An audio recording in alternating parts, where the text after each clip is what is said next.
you're doing, but I Basal have to start lineage. the stream. Yeah, lamprey leave from this. Sharks leave from this. This is like cartilaginous fish. Okay. Ray fins diverge, and then we diverge from ray fins.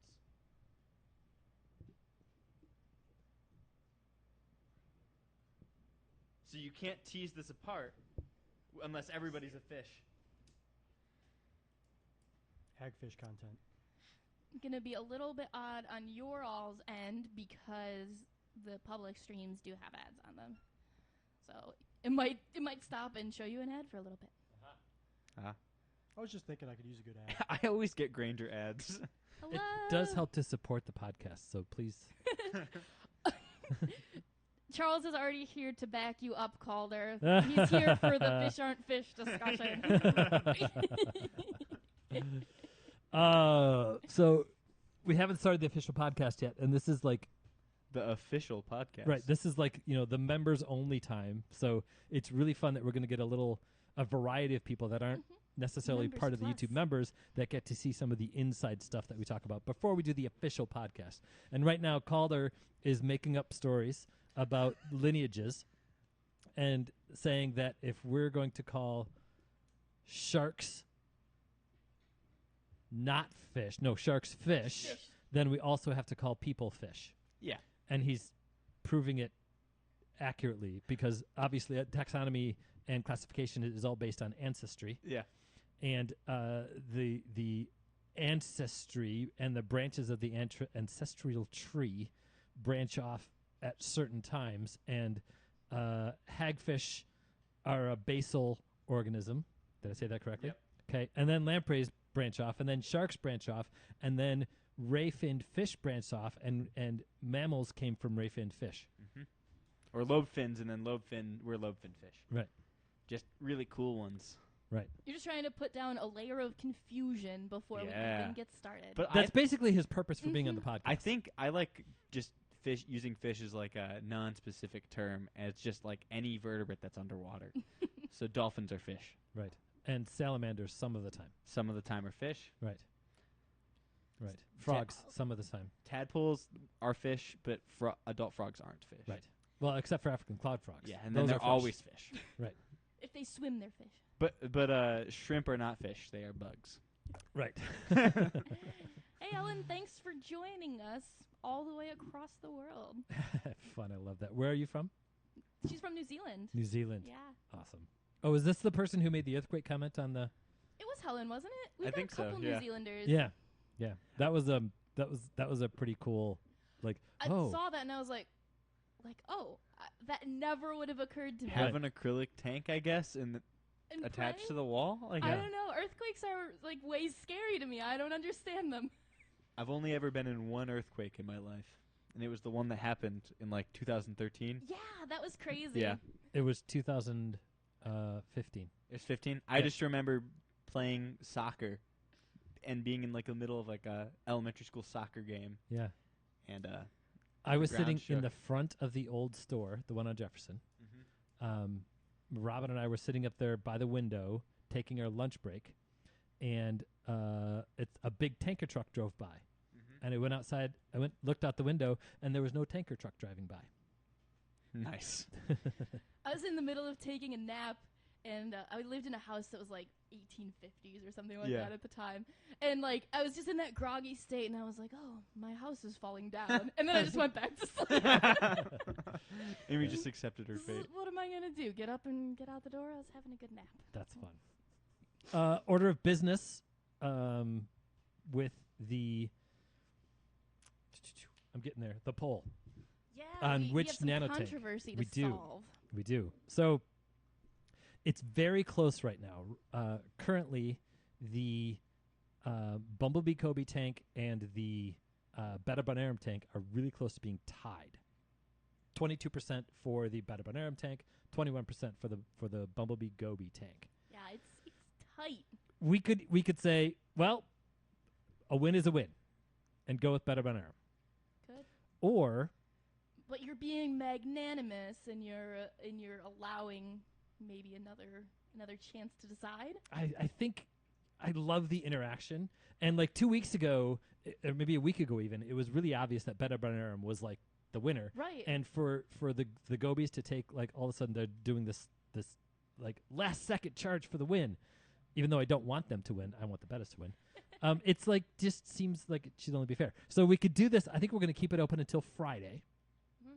We do could you do want to this. start a new one, or we want to leave it up on the old pool? Well, It's pinned. that's what we're talking about, Yeah. right? We either just leave it on the old pool, and every entry is still a contender. You know, if all of a sudden 1,000 people say no, I want I remember the whatever another one of the tanks that was up there.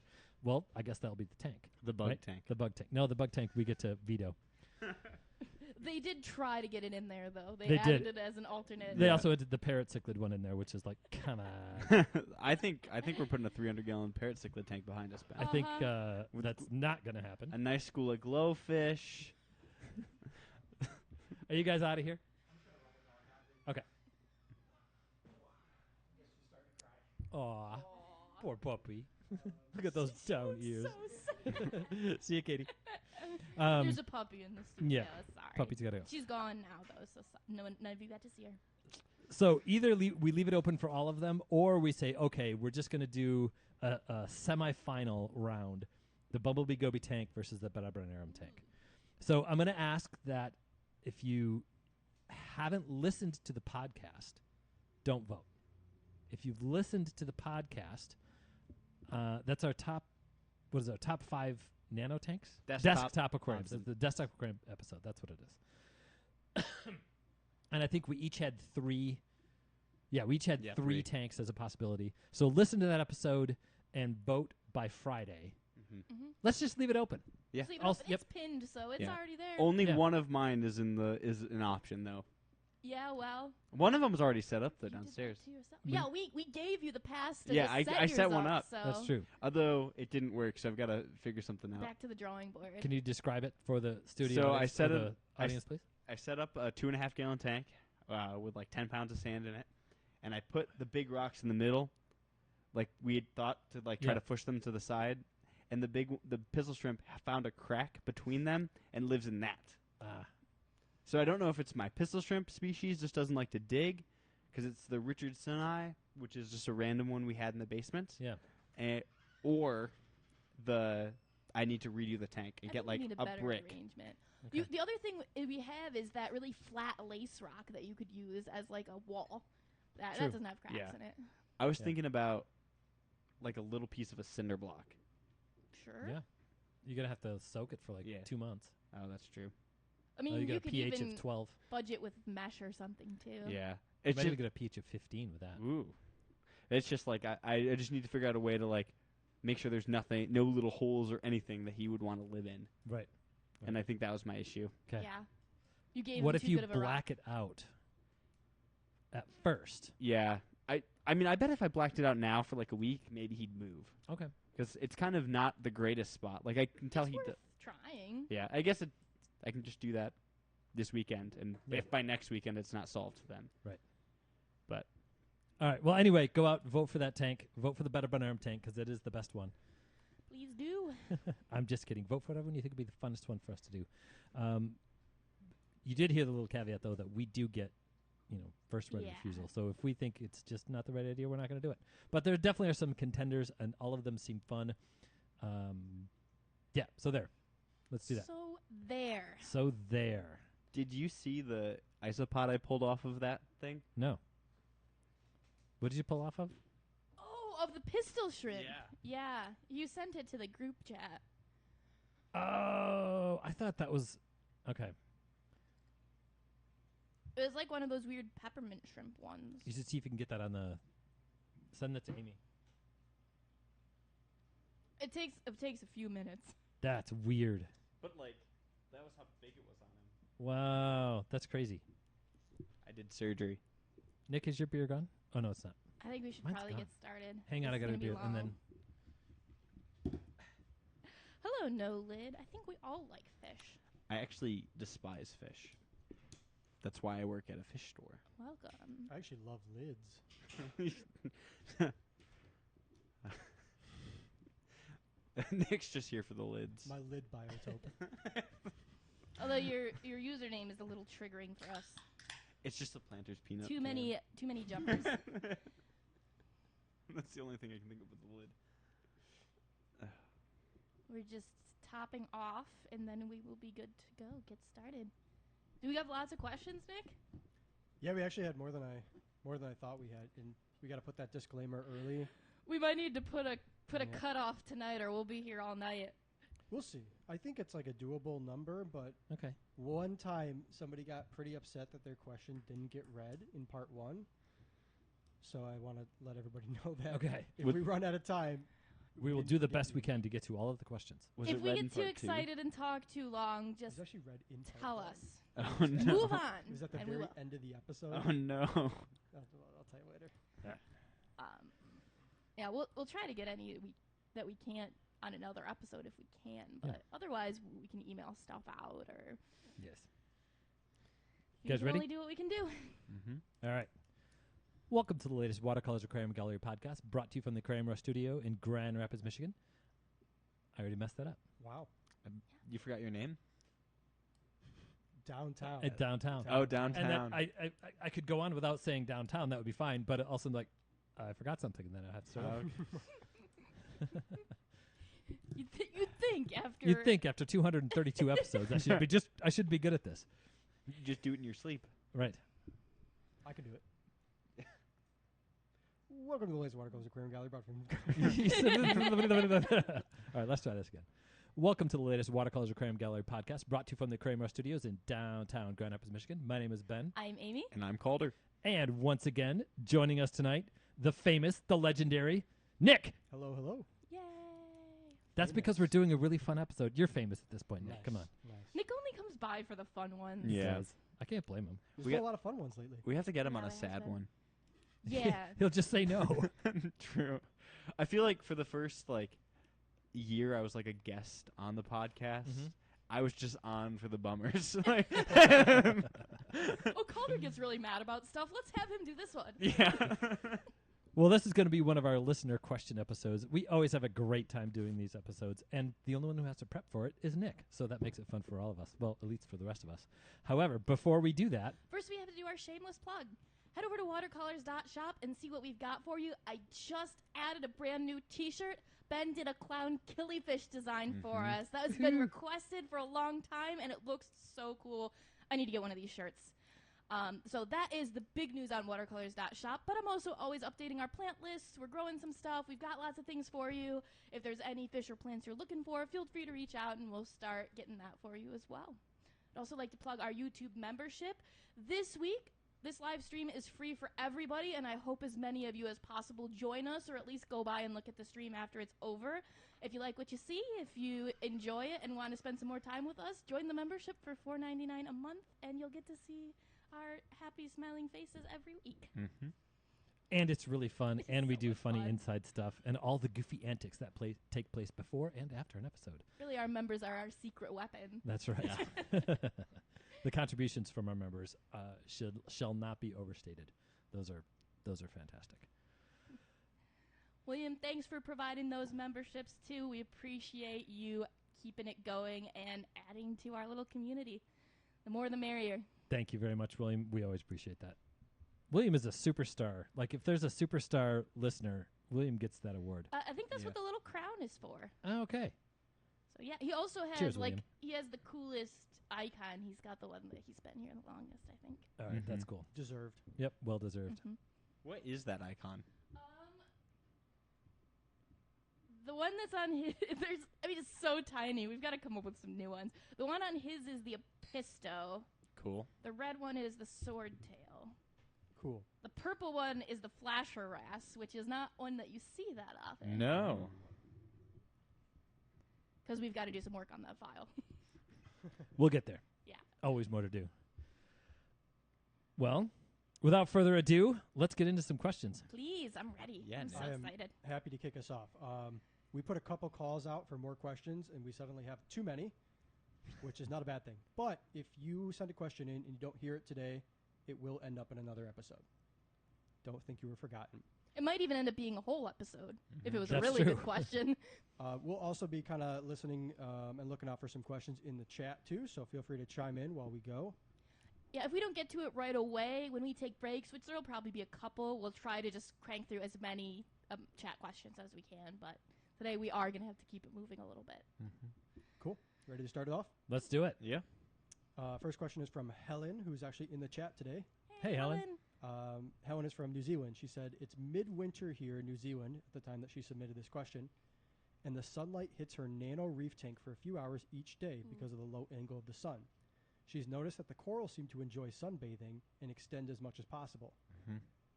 In the evenings, after sunbathing, their colors look brighter. Am I imagining this? Or is it worth the risk of growing a little bit of algae to have happier corals? I actually moved my reef tank to get an hour or two of sun Did every you? day. Yeah. Did you? Yeah, it like tans the corals a little bit. Like, I mean, same for fish and plants. yeah. If you do you remember getting like maricultured acro colonies? Oh, yeah. I've They only were seen amazing. a handful, but like Right. they get like that nice tan color. Yes. Yes. The sunlight is worth it for coral growth. Watch the temperature a little bit. Did she say what size tank? She said nano, but I don't Okay. believe she specified. That sunlight, the radiation from that sunlight can heat that tank up pretty quick. So do Hmm. pay attention to that temperature a little bit. But if you don't mind the algae, the coral growth, nothing beats It's natural really sunlight. nice. Anything For else, sure. it's a balancing act. You can get some brownout because of that, because of the exponential growth that the algae is going to experience because of that natural sunlight. But if your corals are looking better, that means your nutrient load is just right, and yeah, keep it going. Yeah. You're not hurting anything other than the two slight risks of a little bit of an algae bloom and a little bit of temperature. In my experience, unless it's like right in the window too, like it doesn't get Yeah. that hot. Yep. But it is some. Definitely be careful. Yep. Also, if you like that effect, just run a white light sometimes, Yeah, that's true. and you'll keep that effect year round. Or even better, a full spectrum. Yeah. Cool. Thanks, Helen. Next, we have some questions from Adam S. And he starts off by saying he wants to thank us for the podcast. He appreciates that we always bring up that there are different points of view and ways to enjoy this hobby, and they're all valid. It's not a message that others often promote.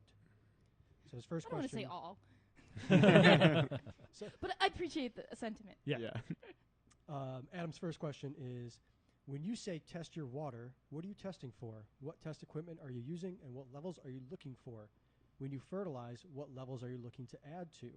I think going through an actual test on an episode and discussing what those results are and how to adjust would be helpful. Oh, I know what this is. You're testing so you know your parameters. Parameters. That's what you always see online. Yeah, it is. Yeah. Yeah. This is a great question. Yes. I'm guessing because we're talking about fertilizers, we're talking specifically about a planet aquarium. I agree. Yeah. I'll tell you what I'm not testing on a planet aquarium. I'm not testing, nor do I care about pH at all. Yeah. I've definitely checked pH here on like CO2 systems and stuff like that. That's different. Okay, using a pH test to Yeah. give you an indication of CO2 concentration Mm-hmm. there. But if you're not using CO2, I'm not going to test pH. I'm not going to pay attention to it. If I know my tap water and I know what I'm putting in there and I'm not putting in pH sensitive plants, if I'm doing, let's go with a normal-ish, because there's nothing normal about any planet aquarium. They're all No. staggering, amazing, beautiful, wonderful, unique, and special in their own special way.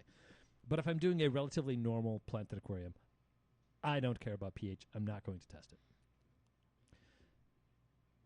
I am going to pay attention to ammonia, nitrite, and nitrate, particularly during the beginning stages of the aquarium. I have not tested my aquarium at home in more than 4 years. Yeah. No, I did 2 years ago because I hadn't tested it in such a very long time. I tested my nitrates and they were like 25 or 30. Okay. Can I reframe this question slightly? Yes. So I actually paraphrased this a little bit, but it seems like he's specifically asking about how to tailor a fertilizer regimen to a tank. So what I think he means is, what are your target ranges for the things you would dose for plants? So that would be iron, phosphate, potassium. enough? these type of things. Yeah. So That's the question. Yeah. I do think this is kind of too broad because, like, I've definitely ran aquariums that have a specific goal in mind and what I want to achieve. Mhm. And like, if you're like EA dosing, like that's going to be very different from like somebody who just has like a low tech planet tank with some Anubias, where you really only care about potassium. So like, And even then, you can't really easily test for that potassium. no, you can't. Right. So it's like, for me, it's like the main things I'm checking are phosphorus and nitrogen, I and think then phosphorus is probably Yeah. top for like this type of testing. yeah, if you want to troubleshoot like a planet aquarium, a phosphate test is a really effective early step. 0.04 to 0.08. Yeah, Right. or within like a consumable ratio, I guess in theory. But yeah, Yeah. 0.0. Is it 0.04 or is it 0.4? It's I'm 0.0. terrible with It- what 0.0. It's 0.0, 0.04. But I think it's something like if it's 0.04, you should have like 40 nitrates to use Yeah, it. Or exactly. That's the way So, that math works Yeah, out. typically like So if you want it 10, then it should be 0.01. yeah, or 0.02 whatever, is yeah. typically where like if I'm running my like home planet aquarium, that's typically where I'm shooting for. Although I'm not testing for it unless I have like an algae issue, and even then, it's still probably my light's on too long. And if I can fix the light issue, generally that's going to go away. And if I can't fix the light issue, then it's probably I don't have enough CO2. Like I test phosphate in our like planet tank where we're injecting CO2 and we have Yeah. RO water, and I test it to determine if I need to dose nitrogen or not. yeah, That's basically the purpose of it. Is if it gets too high, I need a little more nitrate to get it down. So there's no kind of like rule book or reference for your target iron, your target phosphates, your target There- potassium. Those numbers are all there. yeah, And if you're, I think that this is the when it comes to a planet aquarium, this is that level of techiness where if you're going for this level of perfection that I'm just not going for. I think that's when those target numbers become really, really important. We get beautiful planet aquariums without having to target those specific numbers with dosing. So it's tinkering. it's tinkering. Yeah. Tinkering. Yeah, It's there's one of the reasons we often say that keeping a high-tech reef tank is often easier than simpler than keeping a high-tech planet tank. It's just Yeah. because the stuff that you need is easier to test Yeah. for. And there's track this of. mantra on a lot of forums that you shouldn't add anything to your aquarium that you aren't going to test for. And in a planted aquarium, at least in West Michigan, the most important thing I want to add to a planted aquarium is potassium, and we can't test for potassium. There are not accurate potassium test kits Mhm. out there for freshwater aquariums. So that crinkles that up like a nice little piece of paper and says, yes, but throw that away. But the most important part is the hardest. Right. Yeah. So nitrates and phosphates, test for those with targeting a 9-to-1 ratio or something like that. But you notice I'm like not yeah. telling you what the ratio is because I don't pay that much attention to it. And to be honest, like I'm testing those more or less for like indicators of aquarium health more than I am like, Right. because like Or just so you know. Just, Yeah. for the knowledge. yeah, but like the other thing to keep in mind about dosing planet aquariums is a little bit of dosing is exponentially more than no dosing. Right. And like, so if you're consistently underdosing your things or like not at optimal levels, you might notice deficiencies in certain plants, but it is going to be better than no dosing at all. And if you want to start dosing things like potassium. Actually, the Seachem Trace is a great thing to start Yeah. dosing. Flourish, half dose it. Like that's Almost all of the fertilizers that I use, when I Yeah. use them, and I don't use them very often, or when I recommend them, it's going to be at a quarter to half dose. yeah. Agreed. The way Yeah. that I test, and it's hard to even say that, is I establish the regimen that I think makes sense based on what the manufacturer recommends with CChem. It's very simple. Mhm. And then if I feel like things aren't going the way I want them to, I kind of make a guess at why I think that is. I adjust. And then the test is keep doing that for 2 or 3 weeks and see how things look. If they look better, what you did was better. If they look worse, what you did was worse. But one adjustment at a time, I think, Yeah. is Yeah. important. Otherwise, Yeah. you have Yeah. no idea what variables are. So that to me, trial and error is the best test for a planted tank. Cool. That Yeah. could be a bigger topic. We could maybe Yeah. jump Oh, into that could Yeah, be a I think whole- so. Next question from Adam is about the electric blue Jack Dempsey. Okay. He says, why is this fish so frail? Is it a hybrid? I've heard there have been genetic tests saying that it's not, but I've also heard that they have pictures of Bigfoot too. Is it a viable fish in the hobby? Do you know of anyone that has bred them? So I do know somebody who's breeding them. Yeah. We all know him very well. Yep. I have never heard that they're frail. They are so frail. The commercially available ones are. Our local breeder of them cares a lot about his fish. He does a really wonderful I thought job. he had electric blue Acaras. Nope, he has electric. We've local breeders for both. Oh, okay. Cool. But this is We a just don't want the Dempseys. yeah. This I would say that he's a friend of the podcast. okay. I don't know who this is. He just got sharks. Oh, okay. All right, Craig. Oh, that- I yeah. did not You could know say that. Okay, I can say Craig. You Okay, could say He's Craig. a public figure. he's a Yeah. public figure. He's the president Yeah. of the Grand Valley. Yeah, no, Craig has a really wonderful breeding program for electric Jack Dempseys, Oh, or at cool. least he used to. Yeah. They are not hybrids. They are weak, like Yeah. the commercially available ones. It are. is a naturally occurring genetic anomaly. Yep. Sort of like the lightning maroon clownfish. Mhm. Like I don't know what the ratio is, but 1 in 1,000 or 10,000 shows up as electric blue. So I was under the assumption that it was actually just like a couple showed up one time, and then it's been like the same lineage, and it's just not like bred, more or less. Like I we've think it overbred them. shows up more than that. Well, Yeah. it probably just show up randomly in the population, but like Yeah. the ones that we have commercially available are all like the same genetic stock. Okay. That would explain why they're frail. The Yeah. hybridization comes from the electric blue Acara and the electric blue Ram Mhm. because those are hybrids with the electric blue Jack Dempsey. See, and that I'm not sold on. I think that might be hobby lore. Cause I'm pretty confident I documented that one. okay, Yeah. because the Jack Dempseys aren't as closely related to like the Acaras down in South America. I wouldn't be shocked if Mhm. they can hybridize, but I also feel like it'd be a weird hybrid. Just like for a long time, people were saying that like blood parrot cichlids were the result of like hybrids between like Severums and other Mm-hmm. Central American cichlids. It was induced. It wasn't. Like, Okay. It was done like in a lab. Not Oh, okay. No, that one. Very recently, I researched that one. Okay. TFH article.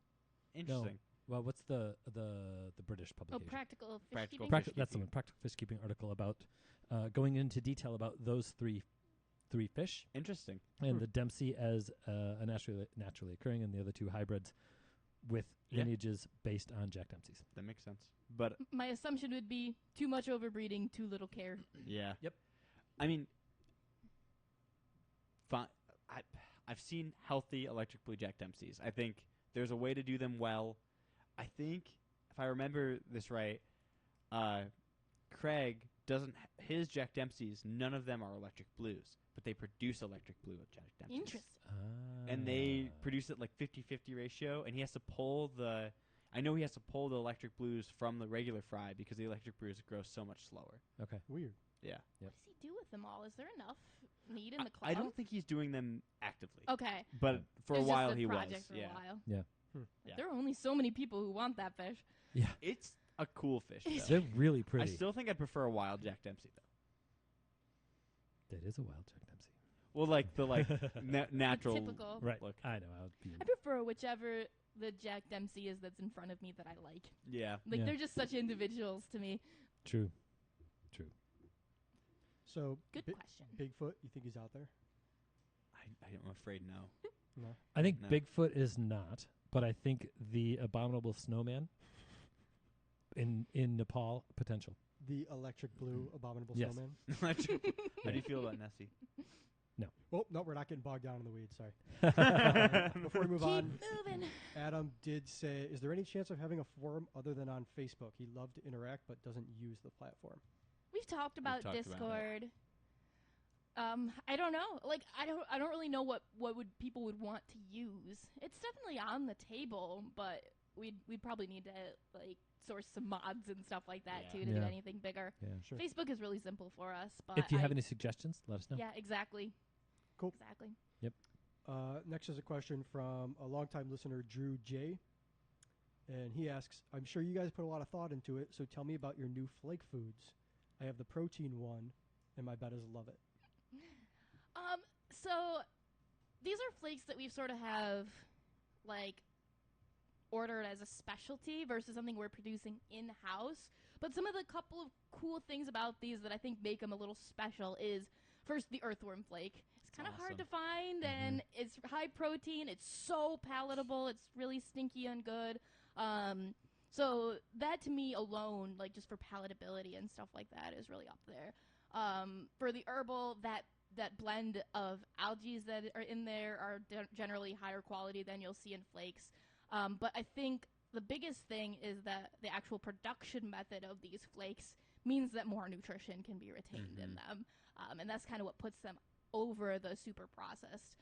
They're cooked at cooler temperatures, and that sometimes means that the fillers can be a little less too. Yeah. So just a denser, higher quality flake with more good things and fewer bad things. Like the Whole Foods of flake food. Yeah. Essentially. That's the idea. Yeah. To me, the ultimate combination for a lot of the live bears, particularly in the genus Xiphophorus, is a combination of the herbal and the earthworm flake. Yeah. I think that is like Yeah, and that's the next thing we got to come out with is just the blend of the two, and Yep. then that hits like almost every Yeah. fish's check boxes. Cool. I gotta get some for my home tanks. Everything loves it. Our leaf fish are going wild for They it. really Yeah. do love it. Yeah. Do we have that on the site? Do we have enough of that to put on the site? Probably. I haven't put it up there yet, but I know I need to. Maybe soon. Yeah. Cool. For sure. Next, we have a couple questions from Travis H. And he said, I recently got back into the hobby within the past 6 months or so, and I'm loving it again. I have a bad case of multiple tank syndrome, but having multiple tanks is not realistic for me. I found that I love the process of setting up and designing tanks. My question is, are there any ways I can continue with the hobby outside of breeding or setting up more tanks at home? If this is like service or installing tanks, how do you go about that, and what kind of knowledge might people want that they wouldn't know if they're looking to get into that kind of work? This is so broad. It is. It is. Or are there other recommendations for how to keep diving deeper into the hobby without buying and setting up more tanks yourself? yeah, You don't know. could do hundreds of plants on a shelf. Yeah. yeah. Get to know the species and fish and habitat, and get really into that, and then you can build biotopes. Do we by any chance know where this person lives? They're local. They were actually in the shop recently. Aha. Okay.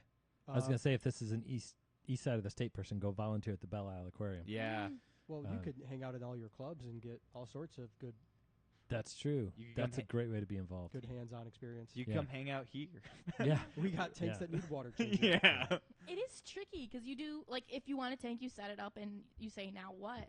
And maybe it's not that you need more tanks, but maybe it's you need a tank that you can do more with. Yeah. Like, this is where I start telling people, oh, you're feeling antsy, you want to do more. Well, maybe you don't want an easy, slow growth planted tank. Yeah. Maybe you want a stem plant tank and to trim it every week to Yeah. always be crafting that. That's something that you can do that isn't just tear it down every month and set up a new aquascape, which is just kind of wasteful.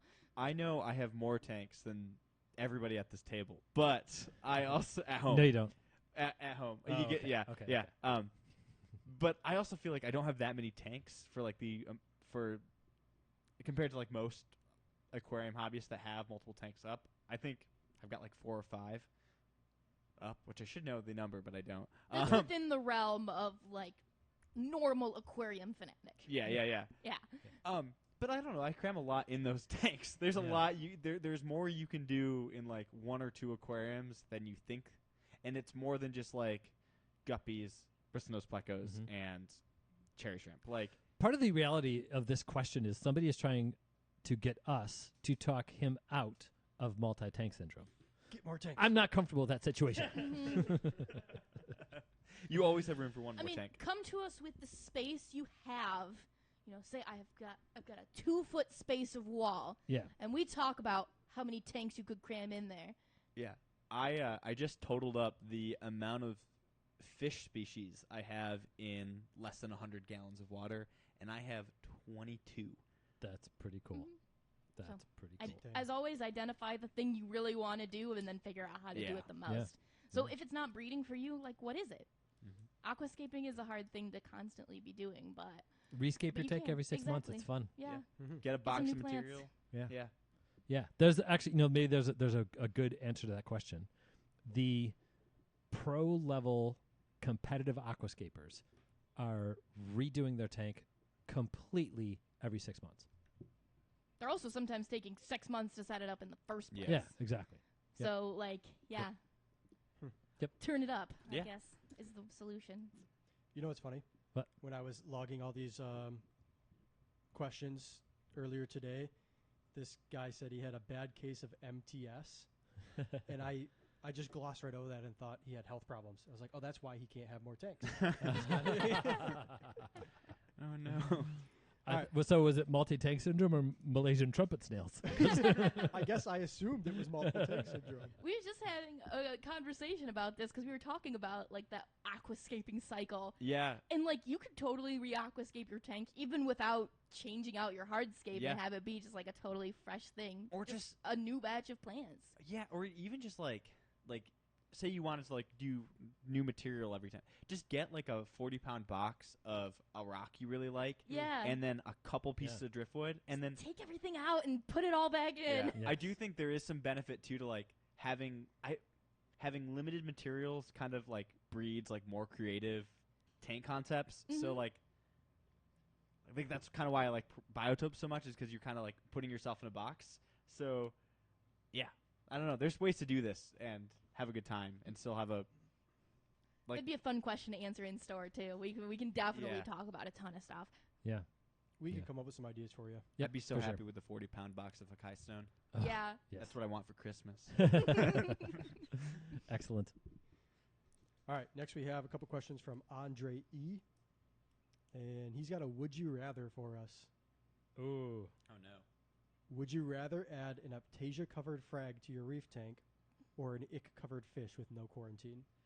Aptasia frag, no question. No question. I agree. That was an easy 100%. one. His real question is, what advice would you give me for starting out in the marine breeding hobby? Angelfish, currently centripage, is what's making me excited, but I realize that this is starting on expert mode Clownfish. when I have zero experience. However, when I think of beginner breeding projects like clownfish or Bengai cardinals, I lose all my excitement. Go for it. Neon cleaner gobies. I kind of think you should just do the angelfish. But also, Okay. you're starting Okay. your first saltwater tank as a breeding project that's going to take you probably a couple of years to Yeah. even get off the ground. Mhm. So, start your reef tank, get your pair, and then when they start to act like a pair, then you can start breeding them. That's what Yeah. I would do. But like the thing, I do think people kind of get bogged down in the, because how many more steps realistically is the difference between breeding a coral beauty and a clownfish? Like I know it's like a lot of stuff there, but I think if you have no interest in breeding clownfish already takes enough effort where that's just going to burn you out. Mm-hmm. You should just start with what you actually want to do. You Like, still might get burned out, you but at least at least you're doing you'll what be you love. excited Yeah. about some part of it. And I see there's that. something to be said for, and this is, we're taking the rubber band off the wallet here, Yeah. right? If you go out and you spend $500 on a proven breeding pair of clownfish, Yeah. and you take them home and set them up in your new tank, it's very possible you have just turned them off of breeding for a year. 2 years. Like, They do that. If they get moved, they'll stop breeding for a while. Sometimes it's 6 months, sometimes it's a year. If you get mature centripede angelfish, Mhm. they are going to start breeding.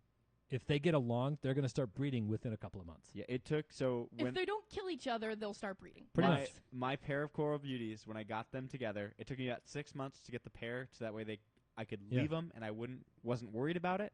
And then it took them about a month to start spawning, Right. and they were spawning 2 or 3 times a week. Like Mhm. it was, And I bet if you would move them, they would say, all right, we're going to spawn here now. yeah. Right? And honestly, like when I would do their little dates towards the end, they would spawn at the end of their dates. Like What? it was just once they were done with that action, the male was like, "I'm going to kill you now." But And if this person is like hyper focused on this goal, you can eliminate a lot of those things about starting off in saltwater that are going to give you confusion. I mean, if you start with, let's say, you've got two 30-gallon holding tanks for each one of your fish, Yeah. so that you can separate them when you need to. Like keeping a fish-only 29-gallon tank that may even be bare bottom. I mean, that's a very simple thing to do. You're not Yeah. worrying about corals. You're not worrying about it as much like all your mineral levels. You pretty much just need to keep it clean, keep the salinity in a certain range, and the learning curve for that is pretty slow. Yeah. Once you get past just having and keeping them, I mean, there's a lot of resources for breeding, but it's going to be a slog. So, It's like, getting started in saltwater is the easiest part of any of it. yeah.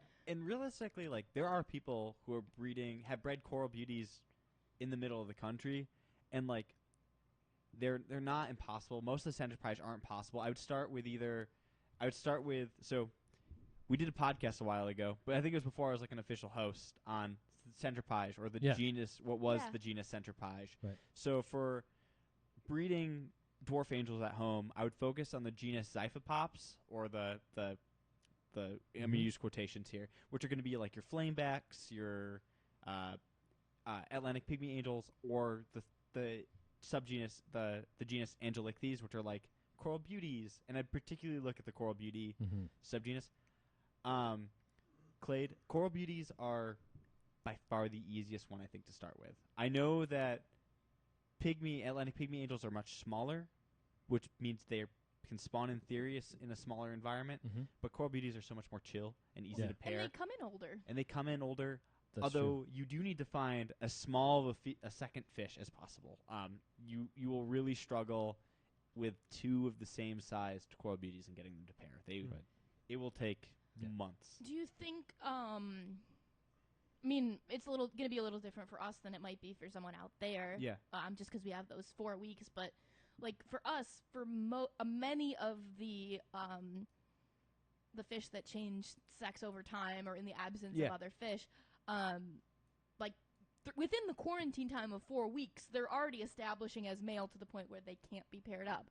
Is that going to be a concern for the angelfish? Nope, because So just find a big one and a little one. yeah. So my pair, I had my original angelfish for like 3 months before I brought the second. I found the one small enough that I wanted to Okay. do for my breeding project. It got through the quarantine here. It sat on the floor for an extra week and a half before I took it home, and it was fine. He survived on the floor. I kept him wet. Um, Pour a little half cup of water. Remember, Yeah, you're fine. good.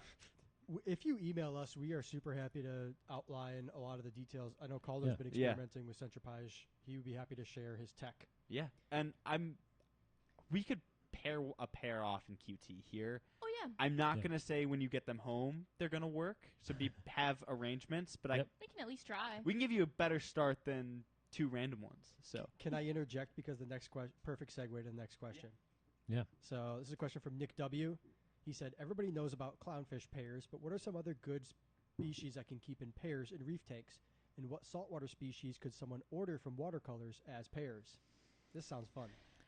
And also So frustrating. hard. It's a tricky one. It's frustrating, It's a tricky one. but it's Okay, a fun project. If you're willing to wait indefinitely, yeah, there are a lot. If you want this to happen right away, then probably not. Like we could say Royal Grammas, but our Royal Gramma pairing rate is probably like 25% at I'd- best. I'd say Mhm. 50 at You think 50-50, 50-50? yeah. Yeah. Okay. So it's just if that time it works or if that time it doesn't. So Royal Grammas would be one I would say. Anthias, there's a couple varieties of Anthias we've done Yeah. Yeah, but successfully. I am actually not sure that it works. I'm not convinced it works at all. Those hutchy eyes, Yeah. Those they're were- buddies. those work great, and I'm going to start pushing our wholesaler to get those in Yeah, because 'cause those just Lyre seem tails so have- much better. Do you know anyone who has a pair of lyre tails for more than a year? It's the long-term aspect couple. that is. Okay. I think the Yeah. problem is the lyre tails are bigger and they're already more kind of a more aggressive anthias. They just take a lot to keep cool. Like, I feel the same way about lyre tails and for me, out of the pseudo anthias, are like just small pink square anthias. Yeah, Um, I've seen those pairs work for a while. we've had a couple pink anthias. We tried one time like a year or two ago, and then we tried again, and both times we've had we've had only ever ended up with a male on the floor. Oh, Well, and that's that right. is a fish that will start to shift through quarantine Yeah. if we don't have pairs. So- but also seem to when we do have pairs But sometimes. there are a lot of these littler anthias, like Pseudoanthias randalli, like some of the smaller, deeper anthias, the little guys. I think those would be a lot easier to create. They're pairs. harder to get. Yeah, they're just harder to get. But Yeah. Well, there's discussion here of, is it a queen angel pair? We're interested in trying. We're working on a Yeah. queen angel pair. The rock beauty angel pair worked for a little while. yeah, something else happened with that. Yeah, think. I successfly had a pair of multicolors for probably I 3 mean, years. we have a mixed coral beauty multicolored pair. Like Yeah. I think Um, dwarf angels are really great pair options. They're just Yeah. they just take a lot of effort. Orchid and neon dotty backs. Yep. Yeah, but they don't. I guess they sort of. I wouldn't. They Well- tolerate each other with enough space. Yeah. What people are looking for is that pair That's bond. hang out right? by each And- other. Scissor tail gobies, But but they're challenging to get to pair. firefish, if we get a pair, those do Mhm. work. We don't always get a pair. We have to buy like 6 and then be really active about QT. Get a 300-gallon tank and let's do a pair of French angels. Yeah. Yeah. That I know I can pair. So like, clownfish and angelfish are the only things that I can think of that would be that. Well, in primarily clownfish that would be motivated to keep their mate that close. a lot of reef fish just don't live in pairs or groups. Royal Grammas do. I think they out of the ones that we've been trying recently, they give me the most hope. Like that those pairs are going to Okay. work really well. Well, once it works, it stays working, Yeah, and and, that's like, nice. I was reading. I was going through the Scott Michael book earlier this month, and like he's talking about like tank. Has like a couple like biotope discussions, Mhm. and he's talking about tanks that he's had where he's like, yeah, I've had this trio of Royal Grammas in my tank for like 6 years, and you're like, oh, okay, Yeah. but that guy knows. Watchmen gobies sometimes. That's an underrated pair. Yeah, true. Yeah. They're not that sexually dimorphic, and that's one of the challenges. Yeah. With clownfish, if they're young, they're Yeah. male. One's going to turn into a female. It's an easy one to do. Warty frogfish, fantastic, easy to pair. They don't eat each other. They're great. There you go. They like hanging out with each other. You can have a bunch. It is where we also like show an advantage is when you get 4 weeks and you can separate them, then Right. you Right. throw it at the wall. If it doesn't stick, you don't. We Like, have a you place to can never put 'em. force it. Yeah, In a s- Possum wrasses. I had a Oh, pair of those for a interesting. long Yes, time. that That would would be fantastic. incredible. zoster or pyramid butterflies. Yeah, Hmm. yeah. Alan, a lot of damselfish you can have little pairs. They're just gonna be jerks. Jerks to everybody else. Yeah, I had a pair of Talbots for a long time. Mhm. We have a lot of pairs of yellowtails out there. Mhm. Alan damsel pairs.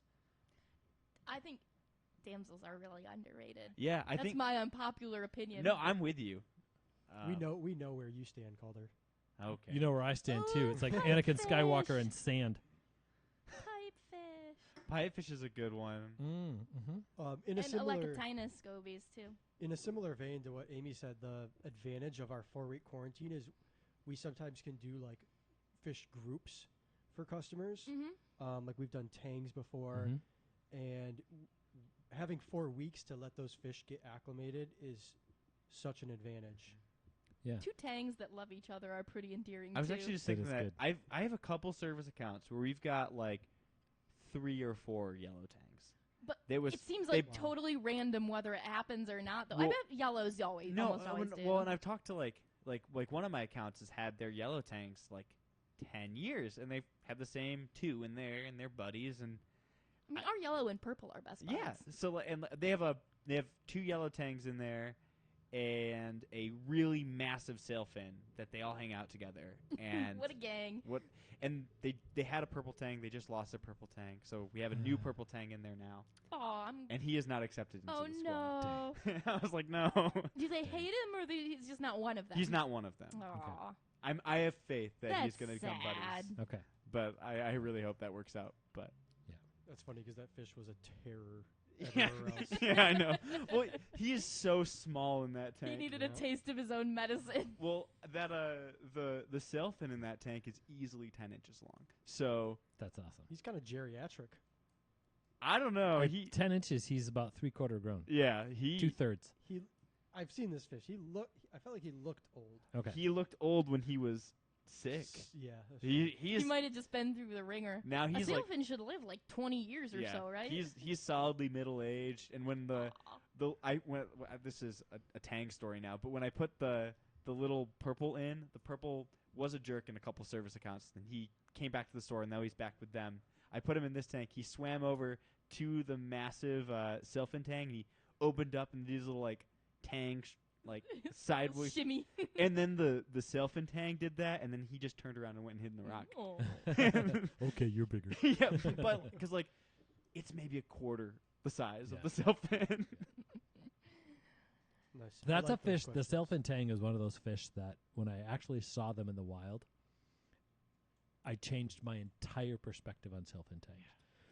They are massive. Yeah, I the biggest one I've ever seen was it was not a Volifera, the Desjardins at the Cape Town Aquarium. It Yeah. was like Oh, solidly man. 18 inches long, Yeah. and I was like, Basketballs. yeah, I was like, you're huge. We and, haven't like, ordered thick. one in a long time. No.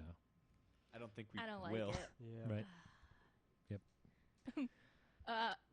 Well, I'm going to interrupt just for a second and answer a chat question, because, Cody, where have you been?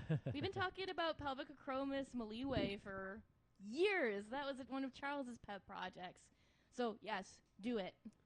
Yeah, Charles. People still bring cribs here like relentlessly of all Yeah. varieties. Yeah. So many common cribs. But that's definitely something that we could get for you, and definitely something you could do. Very easy, fun fish. If anybody wants 200 common cribs, we can cut you a heck of a deal. I like it. All right, Nick. Next question. Next, we got a question from Lloyd H. And he says, in the recent Bad Fish Roulette episode, everybody said that they hated glowfish. Do you all feel the same way about designer clowns, and do you refuse to sell them? If not, why not? FYI, I'm a dinosaur who first kept marine fish in the 60s, and I despise those hideous things. I think I like think I Lloyd. defended glowfish. I thought, You did. yeah. Well, yeah. I just said I wouldn't keep them at home. I didn't say I didn't like them. We always had to talk about glowfish. Can we just say we don't like them and it's our store?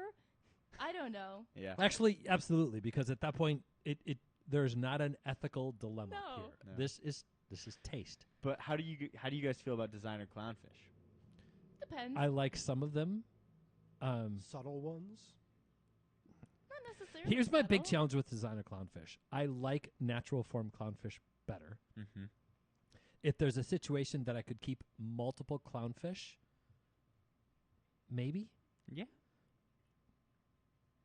But I'm not going to keep them. I'm not that interested in them. I do have The- an appreciation for them. Yeah, yeah, and it funds. Here's my favorite part about designer clownfish, and Charles is going to go yes, yes, yes. It funds marine breeding projects all over the world Because of the price tag? because of the popularity, right? ORA and Sustainable Aquatics and Pro Aquatics would not be able to breed anything else if it were not for designer clownfish and the massive sales that happen with designer clownfish. So- Clownfish create the market. The rest of it is just also available. Exactly. Personal taste, my favorite Percula ocellaris type clownfish is a true onyx. That's naturally occurring. Yep. And then I like other fish better than Picasso, although technically a Picasso is a naturally occurring fish. The pure A lot white of ones those are really designer fun. Strains are Yeah, like at least started from something that occurred yeah. in the wild or Yeah. could. Amy, Yep. what's your favorite strain? I like the super fancies. Fair. So, like, to me, my favorite designer clownfish is the one that's just like a clownfish in bold. Yeah. So the stripe, the black is a little blacker and a little thicker, and they look a little cartoony, and that to me is like perfect. I do love an onyx too, though. That would probably be Same. my number 2. I That love was a mine. naked ocellaris. You like the I think naked? it's the funniest thing ever. They look so dumb. Just a little side note. Yeah. If you're doing research on those, don't Google naked clowns. No, don't do that. Traumatized You won't for ever life. recover from I that. actually really like the nearly naked ones because they look like the Thelii, which is the hybrid between the orange skunk and the Oh yeah. Ocellaris clown Yeah. that was in the hobby before I was in the hobby, Right. and now it's just gone. I think they look exactly like that, and I think that's the closest I'll ever come to having one of those. Actually, I adore a lightning maroon. Yeah, Yeah. I do love a lightning rune. But I love every maroon clownfish. Yep. So, You like a spunky clownfish. man, that last maroon clownfish we had, I loved her. She's so happy. She found a home. She's in the same tank with Yeah. the big Desjardins. Cool. Some of those crazy, like almost Holstein cow-like patterns on They're clownfish, pretty cool. I like them. I think it's really cool. I'm glad we get to have them in the store and people buy them. You know, You're that's not wrong for that's- liking them. yeah. No, it's not. It's were I to put clownfish in a tank, it would not be a classic designer series. I will always have some in the shop. I will always appreciate them. We've got service tanks out there with designer clownfish in them. I like it when I go get to see them. I think they're really cool. And the only one I'd Yeah. say, I don't agree with it. I don't really Can you- wait. understand it. Wait, can we say it all at the same time? 1, 2, 3. Long Long fins. fins. Yeah. I don't hate that they have long fins. I hate that the gene that makes them long fin makes their lip teeth grow. Interesting. Have you not seen like an ridiculous. old I didn't one? know that. No. Yeah, they have like weird distorted lips. Yeah. Oh, there's another one I don't like. Oh, stubbies. Balloons. Oh. Yep. It's the balloons of this genre. Yeah. I'd okay. rather see a long fin than a stubby or a balloon. Yeah. Well, most of the long fins we've seen are not good ones, so they're a lot better. Yeah, I think ORA started selling stubbies as like, but they were just coming out of their like batches, and they were like, they're not worth culling. It's like when we sell the brown shrimp. Yeah, Like, Right. but I think the byproduct of them doing that, because I don't think they sell those anymore, is now they've created a market. So now there's like a stubby it's so clownfish cute. market. Yeah. But Yeah. do you know what clown that isn't in the States that I really want? The Excalibur orange skunks. Is that like a designer Yeah, strain? What does it look like? they look like they have a little sword on their head. Like it adds a little bit of a Okay, bar. Okay. It's not like a bonnet clown, but it makes them look like they have a blue Right. sword on their head, and I think that's awesome. Okay. It's pretty cool. Yeah, but they're not in the States. I don't. What's the one that produced Ballyockerich produced them like Okay. in 2015, and then hasn't released them ever again. The cool thing about designer clowns, which I'm not really privy on, is that especially the varieties that are like, rarely occurring naturally, there's so much lore behind them Yeah. about where Yeah. they were first collected, who produced them, who handed them off, what they sold for. I know Calder and Charles both know, and Ben, maybe everybody besides me, knows all the lore behind all the fun strains, like the first maroons or something. It's Mhm. fun to hear from somebody who knows. It's recent and well documented Yeah, enough. That's it's one cool. of the exciting things about the marine breeding hobby is because it's, I mean, not that it wasn't happening back in the day, but now there's just this huge growth of it, and we're seeing it, and people Right. are actually keeping track of what they're doing. All right, ready to move on? Let's do it. We got kind of a downer next. Oh no, Wait, do we want to look at list questions first? there's none. It's just All right. Charles. They're talking amongst themselves. Okay. Yeah. Please continue. All right, we have a question from Kyle W. All right, Kyle. And he says, unfortunately, like most of the country, my area has experienced the closing of multiple local fish stores and local clubs, with my absolute favorite store shutting down just a few weeks ago. While every area is unique, I'm sure we are all seeing a similar trajectory for our cherished local shops. This has me thinking about the causes in the future.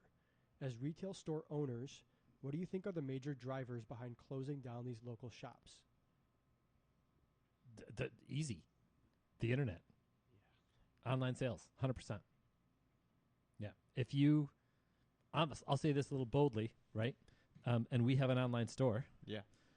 Because we have to. If you say you support an LFS, you support the LFSs 100%, and you buy anything that you can get an LFS from an online source, you're not really supporting LFS. Now, I'll also not double down. Also, like there's a little there's more to that story, right? Not everybody has access to an LFS like watercolors. And I recognize that. That's a lot of the reason why I can justify in my own little way why we can sell online. There are some reasons for that, but if you're going to save $3 because you can buy it on Amazon instead of going down to your local fish store and buying flake food, you are saying I want LFSs to be around, but it's not my problem. Or no, even worse, that you're saying I don't care that much, right? You're saying you care, but you don't actually care. How's that for being a little like? That's Pow. it. Good. It is, Yeah, but that's it. But also, if we weren't here, what would I do? That's what I ask myself. I wouldn't go to any of our LFSs. I Yeah. would trust online retailers more to get me better, healthier fish. So there definitely is an aspect of adapt or die here because the hobby is changing. And if you're not accepting those changes, if you're saying they're impossible and you can't do them and nobody actually cares anyway, then they're going to stop going to you. So I think both things can be true at the same time, Yeah. where I think local fish stores need to step up, but I also think that the hobby needs to step up and support them in that. Yeah. Because if they start changing, if they start making things more expensive, then people are going to walk away. But you need to go to them and tell them what you need from them. Yeah. And like it's something that like I've struggled a lot. I've worked at other stores, and it's like I don't get why anybody would go there when we have the fish that they have. Right. Like, Yeah. It's just like it's like. So I do think to some extent like supporting a local LFS just because it is a local LFS isn't enough. I think you should be supporting the stores that are doing good things. Mm-hmm. But I don't know where I'm going. But Yeah. It's just not an easy No. problem. This might be a little self-serving, but I've worked retail here for a while, and I sometimes have regular customers who I would consider friends Mm-hmm. ask me for advice, pick up the product, and then say I can get this cheaper online. And I recognize that sometimes people are in a tight situation where that difference matters. This might be self-serving to say, but it feels like you should have a little shame in saying that out loud to me. Yeah. yeah. I don't know. Maybe I recognize that this is not a very black and white issue, but I'm going to give a really specific example. Our 100 count Tetra test strips. You can buy on Amazon right now. Last I looked, I think they were $18.99. Mhm. I can only get them from one wholesaler. Our cost on the 100 count Tetra test strips is $18.01. how do you compete? Can't. Now, this particular wholesaler has buying levels that give you a bigger discount. We are small, and a wholesaler that carries Tetra products, I can't get my sales rep, quote unquote, to actually call me back. Glass aquariums. PetSmart and Petco used to have their famous buck a gallon sales. They don't do those anymore because glass prices have now gone through the roof. We've seen it all over the place. When Petco and PetSmart were doing their buck a gallon sales on a 40 long, my cost from the wholesaler was $45. That's how much it would cost me to get that product here. There's going to be on that truck, I'm going to pay another $60 in delivery charges. I'm going to pay Nick and who else is going to be here at the time? Probably one of my techs, Robbie, is going to be here. I'm going to pay you guys to help unload that $45. And now, by the way, that thing costs us $112. But I'm going to pay you guys to unload that, right? So my cost going into that glass aquarium is just way more. So, and then we have people come in and say, and this is another one, like think through this process a little further. You don't have what I want in your store, but you tell me you can order it for me, but I could just order it on Amazon and it'll be cheaper. And they're surprised that it will take us a week to get it when they could have it tomorrow on Amazon. And my question is, why are you surprised that your local fish store doesn't have the buying power of Jeff Bezos? And that going back to my comment, it's like that feels like that should be an embarrassing thing to say out loud. Yeah. And It's just basically like, well, the thing that makes me furious is we are not that much more expensive. And usually we're not more expensive at all. A lot of this stuff has map pricing. We're putting it under the same price as everybody else. People just assume because we're small that we're going to be more expensive too. Our fish prices are damn competitive, and we still quarantine everything. So I can go to the grocery store. I can go to the cheapest places around, chain pet stores. Their prices are within $1 of most of ours. So what are you doing? Really? You're saving $1? Also, if you really can't afford it and you want to be in the hobby, come talk to us. We will get you used equipment. We will get it. We will dig everywhere we can. We'll to get you it what you figured need. out. We'll get you a used sponge filter and an air pump for like $10. Like we'll get you here. Like it's like I mean, like I'm the stereotypical broke college student, right? Like I don't have a lot of free income just because I can't work because I have school. Yeah.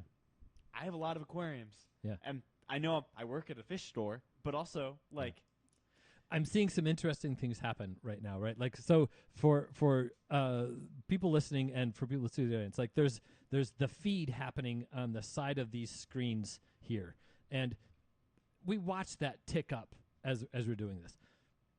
I just watched it tick up more times in the last 3 minutes than I have ever in an episode. This is an extremely sensitive topic. it is. And I understand that.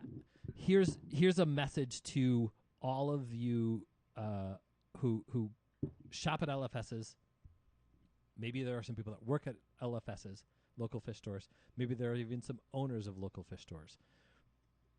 Why is it that some of us are getting by and some of us are closing? I think it's because you don't specialize. I think it's because you don't do it better. If your store still has red gravel, diving dogs, and plastic plants all over the place, I don't think you're going to make it. If your store... Definitely not if you don't also have driftwood and live plants. Have both, but Yeah. if you're not doing plants, you're not keeping an aquarium store anymore. We did our bad list episode relatively recently, the Fish Roulette bad list episode. If your store or your local fish store carries a bunch of those fish we put on the bad list, Red flag. you're not going to make it.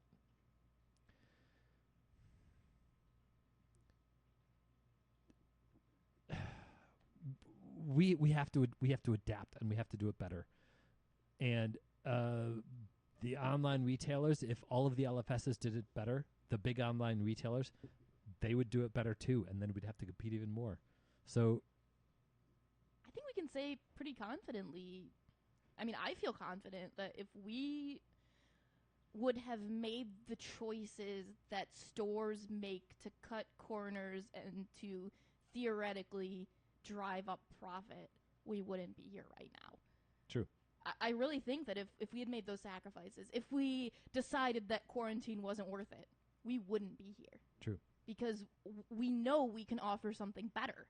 We Right. know we can offer things that are better than online. We know we can offer things that are better than big box stores. Mm-hmm. And if the perception is that it's more expensive, if the perception is that it's harder to get here and more inconvenient, or whatever those feelings that people have about LFS is, then if we want people to get here, we have to be better. It seems like that message just has to reach the right people and they're sold. But if people aren't hearing that message, then they're not convinced. But for the most part, when that message makes it to customers that shop here, they're convinced. It only takes killing all your fish once before you tear down the tank or do something different for most people. Yeah. For some people, they'll do it time after time, and we can't reach those people. But the people who want a fish tank but wouldn't have one if their stuff dies, which is, like, by statistics of how many people have fish tanks in America, like, everyone. Yeah. then it's very marketable and very approachable if you can succeed. The last part of this question from Kyle W., which thank you for this, by the way. This was a big question. He says, what is the future for watercolors? When you look to the future, 10, 20, 50 years, where do you see watercolors fitting into the market? Online sales, larger podcast or media presence, specialty fish? Yes. And that's the three right there. I wish, and this is genuine, I wish we could grow into a store that supports our mission without selling online. We can't. I mean, if we lived in if our store was, we translocated our store to Chicago or a bigger city, Yeah. we might. Maybe. But it's Maybe. I mean, we're just not in a huge area. I Yeah. feel. Yeah. A lot of people are here, but To me, I like the scale that we're selling online. I think growth for us isn't being the place that everybody buys fish food, but for us to have the niche of, we know we can get things, we know we can get them healthy. Talk to us and let's do something together. Yeah. Yeah. To me, that just feels like I'm your local fish store, but farther away. It's not we're shipping out 50 fish a day all over the country and trying to replace that role for people. I like to serve as a local fish store to people who don't have one. yeah. Mhm. But if they do have one, go there. Yeah. Yeah. And go there if they're doing it right. Yes. Yes. But to me, I'd love to increase our communications. Yeah. That's the goal. That's the thing that's the hardest for us to do is just be here filming stuff for you all day and that kind of thing. That's a big the I'm putting a lot of time and effort. We as a team are putting a time and effort into growing this community. Yeah. The podcast as a voice for doing it right, doing it better, doing it different, doing it fun. Yeah.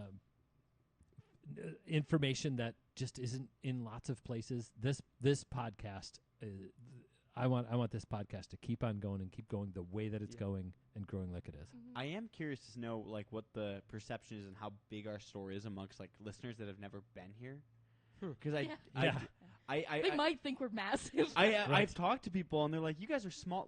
There wasn't a complaint at us, but they were like, you guys are a lot smaller than I thought you would be. Because Yeah. realistically, we're on a pretty small team. I think everybody's met almost every employee aside from maybe Robbie and Devin on the podcast. Our That's team true. is super small. Our space is very compact, but we jam it in there as Mhm. much We as do. we can. Yeah. And people will walk in and be like, this is really small. And, oh, don't you have any more plants? And I'm like, which of these 200 species don't you want? Right. So it's here, but The yeah, specialty little fish store. is another big part of this. I mean, that's you've heard me go on about black skirt tetras, and it's turned into kind of a fun joke. And again, a shout out to the person that called me out on black skirt tetras. I have a new appreciation for them.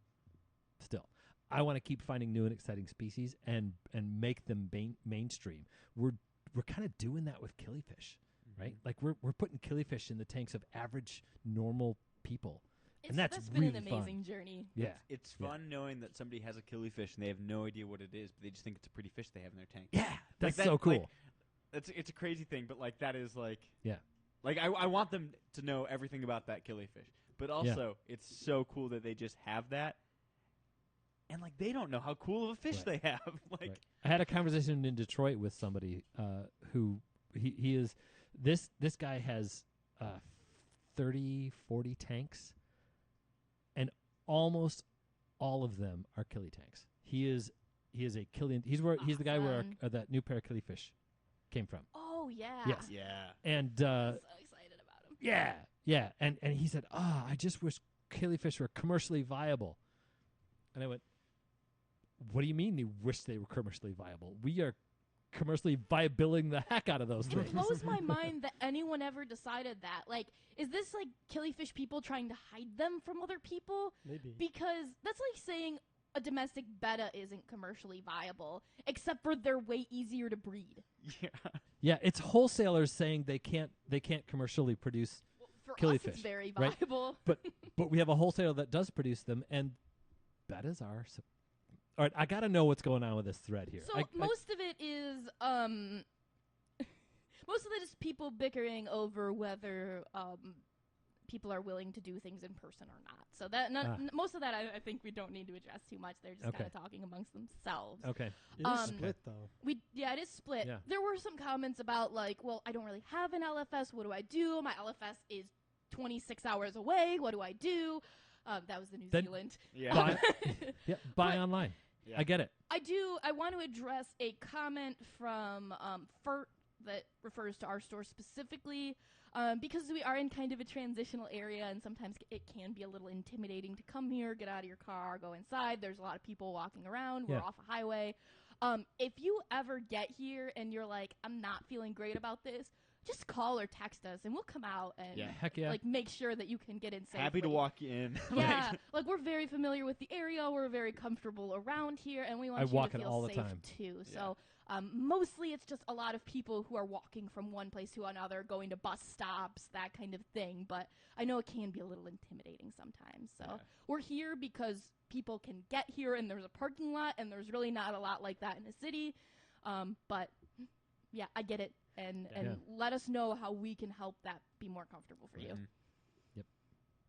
Jared says in the chat that we've had a Killy effect, and that we've encouraged him to hang out as LFS, get involved in the local club, and now they're all sharing Killies and participating in the Brooder Award program. I Yeah, love it. That's what we Sweet. love to see. Awesome. What Who- club are you at? Curious. Who wants a Killyfish question? Jared? I love it. Let's do I'm it. up. That's a good transition. Oh yeah, we got to get on a new Yeah. question. Yep. Killyfish question coming up. Yes. Oh, and Peyton, we can ship just whatever you're looking for. Just send us an email. Let's Yep. get it started. We Yep. can't ship internationally. We can ship domestically. All right, Nick, would you hurry up? Yes, we got a Killy question from John L. Okay. He says that he has filled his very first fish room in his studio apartment. Respect for Awesome. doing that. Nice. So your entire home is your fish room. Is that what you're getting at? Sounds like my place. Several tanks have become homes for killifish. Among these are Anablepsoides hardii, Damn. Awesome. Agrolebius nigripinus, Awesome. and Fungilopanchax amieti. Really cool. I'm also very glad they used Agrolebius. How did I do on pronunciation there? Pretty good. Nice. Yeah. Sounded fine to me. He said, I used to have Nematolobius whitei as well. All this rambling to ask, why do the South Americans get so much less attention than the Africans? My Fungilopanchax are gorgeous and hardy, but so are my South American species. I've yet to attend a club meet, but online the representation seems skewed. Legality. Legality. Legality. You can't have killifish from Brazil. That Neolabius whitei you had, you unfortunately had illegally. It's not your fault. Those were common in the hobby. A They few were. years ago. So, yeah, some Why? Just very collection? famous jerks, Yep. very, very famous jerks, Yep. did things very illegally in the 80s and ruined it for everybody And else. 90s. And 90s. And ruined it for everybody else in the States. Yep. There is a lot of conflicting information on the legality of Brazilian killifish in the hobby. And if you email U.S. Fish and Wildlife, sometimes you get conflicting information, Mhm. depending on who you email. But I would say, as far as a safe bet, and as far as the AKA is concerned, you're not allowed to have Brazilian killifish. You're not allowed to sell Brazilian killifish through the AKA. Doesn't matter how they were originally acquired or how your pair or your group was acquired. And in all honesty, if it was traceable, it wouldn't. You could, but there's not the information out there for most of the Brazilian species. And even then, you probably still. People are just going to change the name. The guys that did Right. this would have just changed their name. They are well known for doing that, actually. And yeah, that's mostly why you don't get South Americans. Some really cool stuff comes out of Peru, Bolivia, Uruguay. They're just a little bit more specialized. They're harder to breed than the East African species. But I think, by and large, the reason West African killifish dominate the killie market is European hobbyists. It's really easy for them to get them, and we get a lot of those lines from European hobbyists. Yeah, that's basically it. Yeah. And most of the West African countries that the killifish are coming from are former European colonies that a lot of those fish entered the hobby during those time periods. So I also think, like, I mean, mainly just Nothobronchius are very, very represented, as well as Well, like Gardner. Aphyosemians and Yeah. Fungopenchax too. But for those, it's like there's a couple. Usually, the first one people see that they're like, I need that is a Notho. Africa's 3 times the size of South America. Yeah. That's part of it too. Yeah. Oh, absolutely. Which means there's 3 times as many. I'm making these numbers Yeah. up a little bit, right? But there's probably 3 times or more as many killifish found in Africa. I actually think South America has them beat for annuals.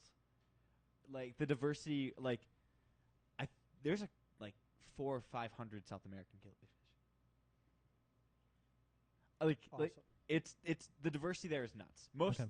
I honestly think, like, if you want South American killies to be more represented, just post 10 pictures of them a day and get them in the killifish search results. yeah. Spam Wasn't there money. somebody, I think on our Facebook listener page, there was Yes. somebody on a collection trip. Went to Uruguay, yeah. Yeah, Yeah. a And- killifish specific collection. And trip. if you're in the Sweet.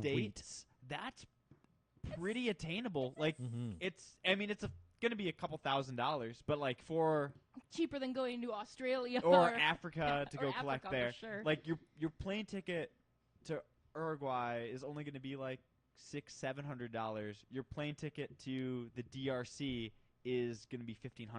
Yeah. So or Tanzania, like Jared yeah. says he's with the Northwest Arkansas Aquarium Society. awesome. Cool. That's pretty close. We could get down there. Heck That'd be yeah. fun. I We'd love to come visit. Arkansas. I'd love a trip to Arkansas. Arkansas can be beautiful. I want to go fly fish the White River. You're going to catch your big brown trout? Yeah, the world record brown trout was caught in the White River Cool. in Arkansas. Next question from John L. All right. He says, after binging the podcast, I've heard you reminisce about groups of fish that you wish you still had, such as Radinocentris or Natus group that came up in the Rainbow Fish episode. Yeah. What fish are you guys currently hoping to bring back into the store? If a podcast listener had a group of fish that they would like to connect the store with, what's the best way to coordinate with us? Email. Email, text, like whatever. I just did a search today for 2 fish, Betta brownarum and Betta, what's the one that we only have males of? Palafina. Palafina. Palafina. What's the collection location? It's It's just Palafina. Palafina. Yeah. Okay. It's got a really narrow range, so. On Betta's all day, every day. Yeah. Although Yeah. domestics were set on. Yeah. Yep. Blackwater Aquatics has 2 collection locations listed for Palafina. Oh, really? Yep. Cool. Interesting. Shout out to An from Blackwater Aquatics. I'll reach out to Steve, find out. Okay. Yeah. Honestly, like, we're so happy to take almost anything, especially if it's bred locally. It's just like a total home run for us. Are there any fish Yeah. that you guys have had that you wish we still had?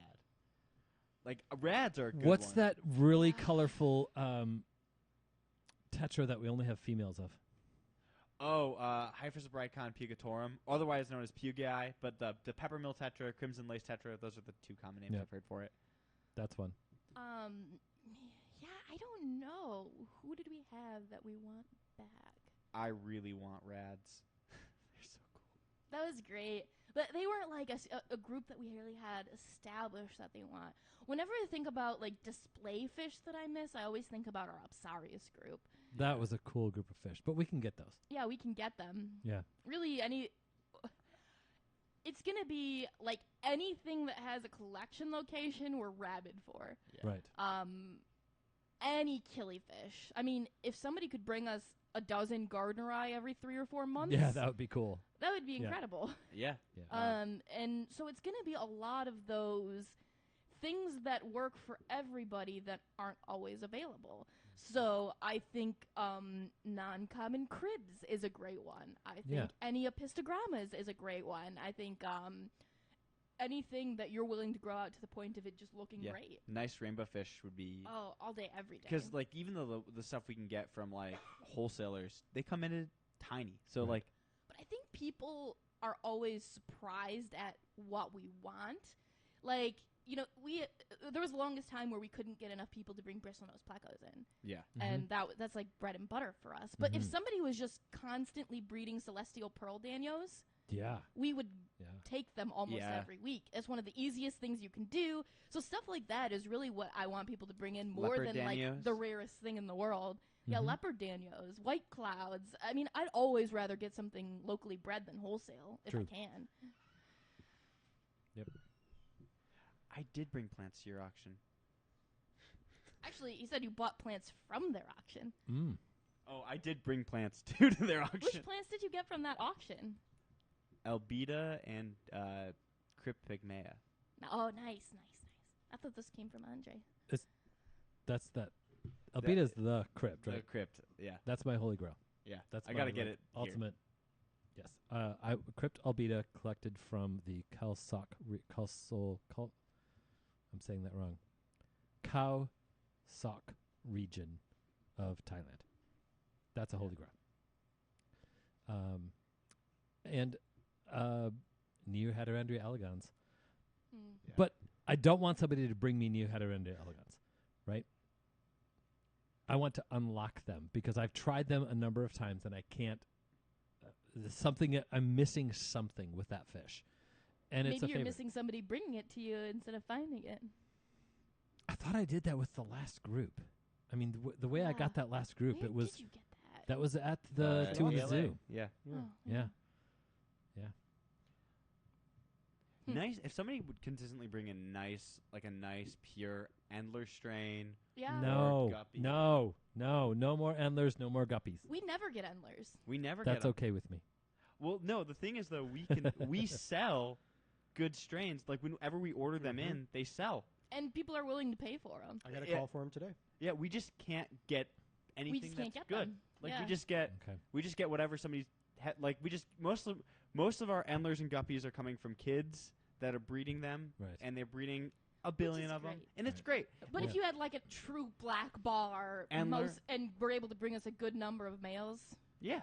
My knee jerk reaction was, oh great, we're just going to get 200 or 300 No. mixed Endler guppy. no, No, that's They- not what we need. they will No. meet a pike cichlid. Yes. But it is something that like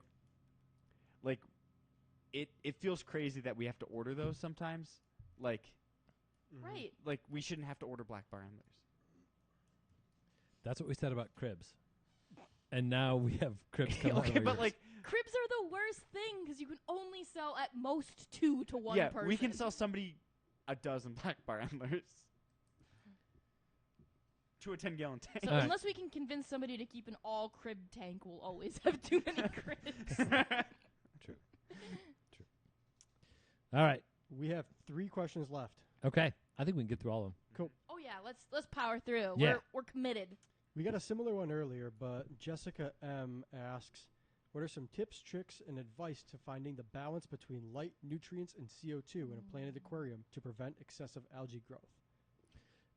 It is a tripod. Is it?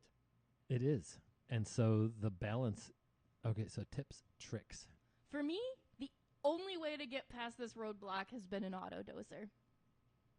Honestly, like I mean, you can always get close to it, but if you really want to get that, plants doing awesome, algae not doing awesome, I can't do it without one. Interesting. That's the trick. I see. I don't know if I like that because that's like I don't know. I feel like that's kind of the same talk that we had like reef tanks like Mhm. 10 years Yeah. ago. That just adds to a barrier of entry. I just think it is just a matter of being consistent. It But is. I do agree with the tripod. That's what it takes for me to be consistent. That's fair. You just have to know that about yourself. Yeah, exactly. Set the tank exactly. up that you're going to actually want to maintain. But I do think it is a tripod. I do think figure out the light and CO2 first, and then your ferts. I just feel like those are easier to troubleshoot. Yeah. And to me, it's as much CO2 that won't kill your fish. Yep. As Try. little light as you can get away with. Yep. And then you figure out ferts. Yeah. Right? 'Cause Perfect. And duration and ambient light are way more challenging to deal with than intensity. Yeah. And I think that's one of the big things that's overlooked, right? we're in Michigan in the summer. We have 16-hour days in the summer, and 12 to 14-hour days are normal. In the tropics, where most of these plants come from, days are 12 hours long, which means sunrise to sunset, which means light duration happens at intensity for about 6 or 7 hours a day, and that's it. So if you have really intense light, cut that duration down to 8 hours, not 12. I think sorry. I was trying to keep moving because of the thing. Did you get that point all the way out? I didn't want to interrupt. I was going to go to sorry. CO2 next. Okay, go Right? ahead. Finish the Yep. whole thing. I just had another thing. CO2, I've done CO2 where I just bubbled in a little bit of CO2, right? Yep. One bubble per second, and look to see what happened. And then, as far as nutrients go, in West Michigan, don't add phosphate unless you use RO water. Yeah. Don't use all-in-one fertilizers unless you use RO water. And even then. What's Well, that? I said, and even then. Even then. Have the fastest growing, it's just a pearl weed tank. Yeah. Yes. And that'd be one way to keep everything very consistent. Yeah. I think if I was going to start working towards that balance, get a really good, I would do a Twin Star E, and I would put it at 8 hours a day. I would get a CO2 system, and I would put it at 1 bubble per second. And let's say I'm going to use tap water, I'm going to dose Flourish Advance, and I'm going to dose potassium. And then I'm going to see what happens. Yeah. I think about the tank that we have next to the register downstairs. The Yeah. little I feel like I would start with whatever light that is comfortable within your budget. So like that light downstairs is the Twin Star. It's a Twin Star B. The light Yeah. that they Yeah. advertise is not a Planet Aquarium light. Yeah. It's $100 light, basically. Yeah, Yeah. it works great. It grows tons of plants. It's got a ton of high tech plants that if you read online, it cannot grow under, like the Glasso carpet Right. and whatnot in that tank. That intense, super crazy highlight thing really became a Yeah. trend. Mhm. It's holding people back, I think. And then Yeah. with that tank, I'm putting way more CO2 than what most online sources would tell you to put for that light. But I put as much CO2 that I essentially was increasing the amount of CO2 that goes into that tank while keeping an eye on it, making sure it doesn't get too high for the fish. Yeah. Until I'm basically at the maximum threshold of CO2 going into that aquarium. Using a pH checker. Using a pH Yeah. checker, Yeah. not just eyeballing it. It's Right. pH checker. And it was like, okay, I'm going to increase the bubble speed a little bit today. And then I'll see after 8 hours of me working the sales floor where I can look at that tank every 30 minutes and be like, it's still doing okay? And and it was the first thing I did that day. I was it was the weekend before. I was like, okay, I'm going to crank it up a little bit this weekend. And then I got in on Saturday and I was like, okay, I know I need to increase CO2 this week. So I need to do that now. And then if it runs all day today with no ill effects and then turns on tomorrow and the same thing happens, I'm good leaving it for a week. And it took me probably a month dialing that in. Mm-hmm.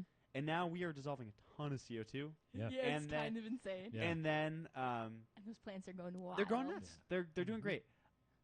But initially, there was a big algae issue in that tank when we were kind of doing it a little haphazardly. We were Mhm. dosing a lot, Mhm. and we had the same light on there, but the only thing of the part of the tripod that was shaky was the CO2. And it's Mhm. all about tuning. I mean, and that's what having an auto doser lets me do is Yeah. that I can set it consistently. I can wait. I can adjust one thing at a time in a way that I can really easily monitor. Mm-hmm. But people who are meticulous about dosing and taking notes don't need to do that. I also like to think too if it's the high tech Planet tank you have at home versus the high tech Planet tank you have in the store of Yeah. 300 tanks you have to look after. Sure. It is oh shoot, I missed that dosing today. The Right. days kind of blend together a little bit.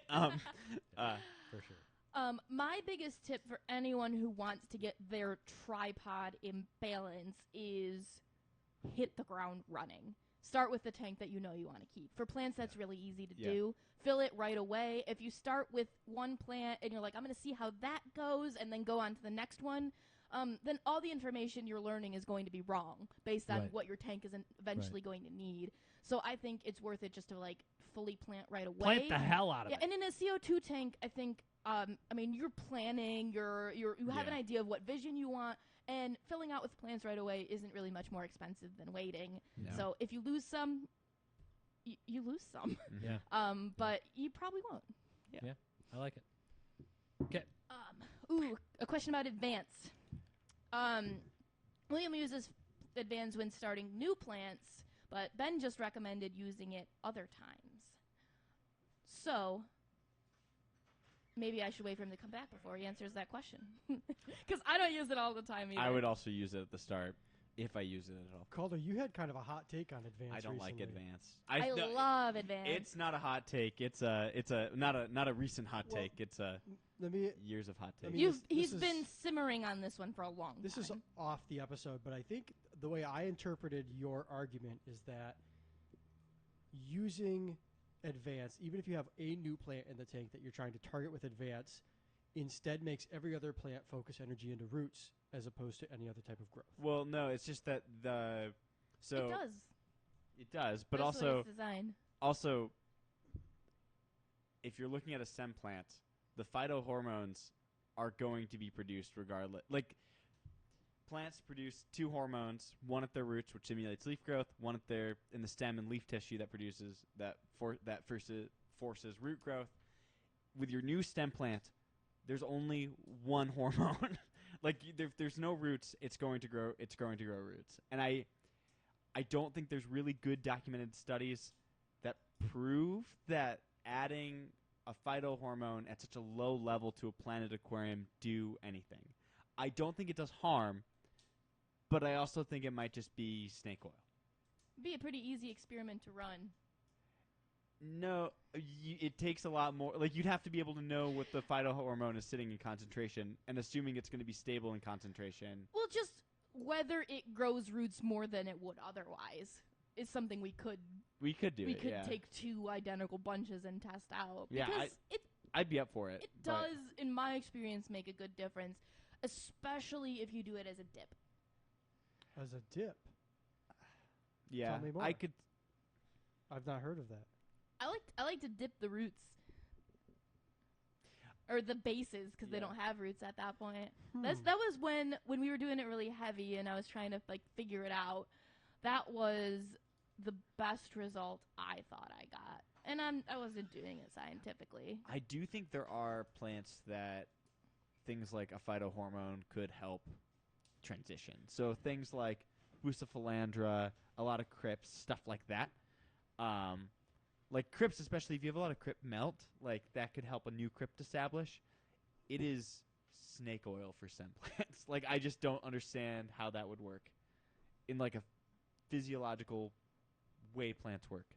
I don't If they've got no roots, they don't need extra myoxin. Like Are you talking plant- about advance? The plant Okay. already knows to produce that. yeah, you're not. And I don't think you're directly harming anything by dosing advanced in that scenario. I'm just not convinced it's. I mean, it's possible that it's just being taken up as like a nutrient booster. Yeah, and Because it does also contain nitrogen and phosphorus. yeah, so that's my other thing, right? Like advanced is just a fertilizer, and in the other way, like Yeah. Part of why I'm so sold on advance is because it was the difference between and this shout out to every LFS out there. Use Flourish Advance when you get your new plants in. yeah, We went from we need to sell some of these plants quick before they Mhm. melt, which felt weird and wrong. yeah. To it doesn't matter how long we keep these plants because look at the new growth that happens on all of them. And the main thing was advance. I mean, it was literally day or night without Yeah. anything else. But were you using other fertilizers at the same time you were using No, advanced? that No. was a time where we weren't using any fertilizers in any of our retail tanks. So then, is the difference that there's a phytohormone in there that's stimulating their growth, or are you just putting fertilizers in for the first time ever? It could be, but like the additional stuff that's in there is like mostly nitrogen and phosphorus focused, I thought. But it could be There's a trace element portfolio in there. There's potassium in there. We have friends at CChem. Can we talk to CChem? Yes. Yeah. I heard reference. I had this conversation with a customer who was smarter than me, which is not hard to be. That referenced a study done with like coconut. Have you heard this? Yeah. There's a study using this root hormone in advance on like coconut sprouts, and it was very effective. I would believe. But you're not arguing the effectiveness. No, I'm arguing. The thing I'm arguing is, I'm arguing the effectiveness in aquarium scenarios with stem plants. And- So, I think I'm going to refine your statement. Yeah. And see if I'm refining this accurately. Yeah. Okay. You are saying the reason it works on stem plants is because of the other stuff in it. Yes. Not that it doesn't work. Well, I'm saying not that it doesn't work better than like if you just dosed Flourish. Like But That's Flourish fair. has a higher phosphate content than Advanced does. I don't think so. no, It's the same. it's like the same. Yeah. Flourish Advances just has the phytohormone in it. So, I mean, like the guy who's working with us at the time who turned us onto it was like an actual plant guy studying Yeah. plant science. And I don't remember all of what we talked about at that time. But do you think that it just doesn't increase the amount of root growth you get, but can it trigger it faster? Because that's the thing that that to me was the difference is growing roots in a day or two versus growing roots in a week or two. So I don't think so. And we're using this plant hormone over a broad sweep of taxa, right? So Right. I do want Fair. things like crypts or swords, things that we're going to lose most of that leaf mass early on, and we need it to establish better. I think these phytohormones play an important role for that. Mhm. I think our successes for those could be higher. But if you're looking at like a tissue-wise, the only hormone that our stems are producing is the root growth hormone. They are growing to grow roots. I mean, our stems lose way more roots or way more leaves than our crypts. Yeah. It's also in the stem. It's All also right, so here's what I suggest. Here's what I propose.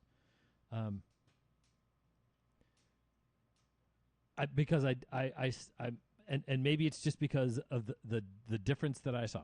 I want us to do. We have a ton of traded in Ludwigia right now, right? Let's pick 2 tanks. Okay. Right. One of them is getting Advance. One of them is getting Flourish, and see what happens. Cool. Yep. And then we will get back to you with these results. Next question. Calder, do you have sources, by the way? I can find some. Yeah. None of us have sources for any of this. This is all just anecdotal. Raven's Biology of Plants. That was more of a jab. than it was Okay. an You coulda actual just said- question. Duh. Source. Yeah. Robbie, you want to split a Source? beer? You pick.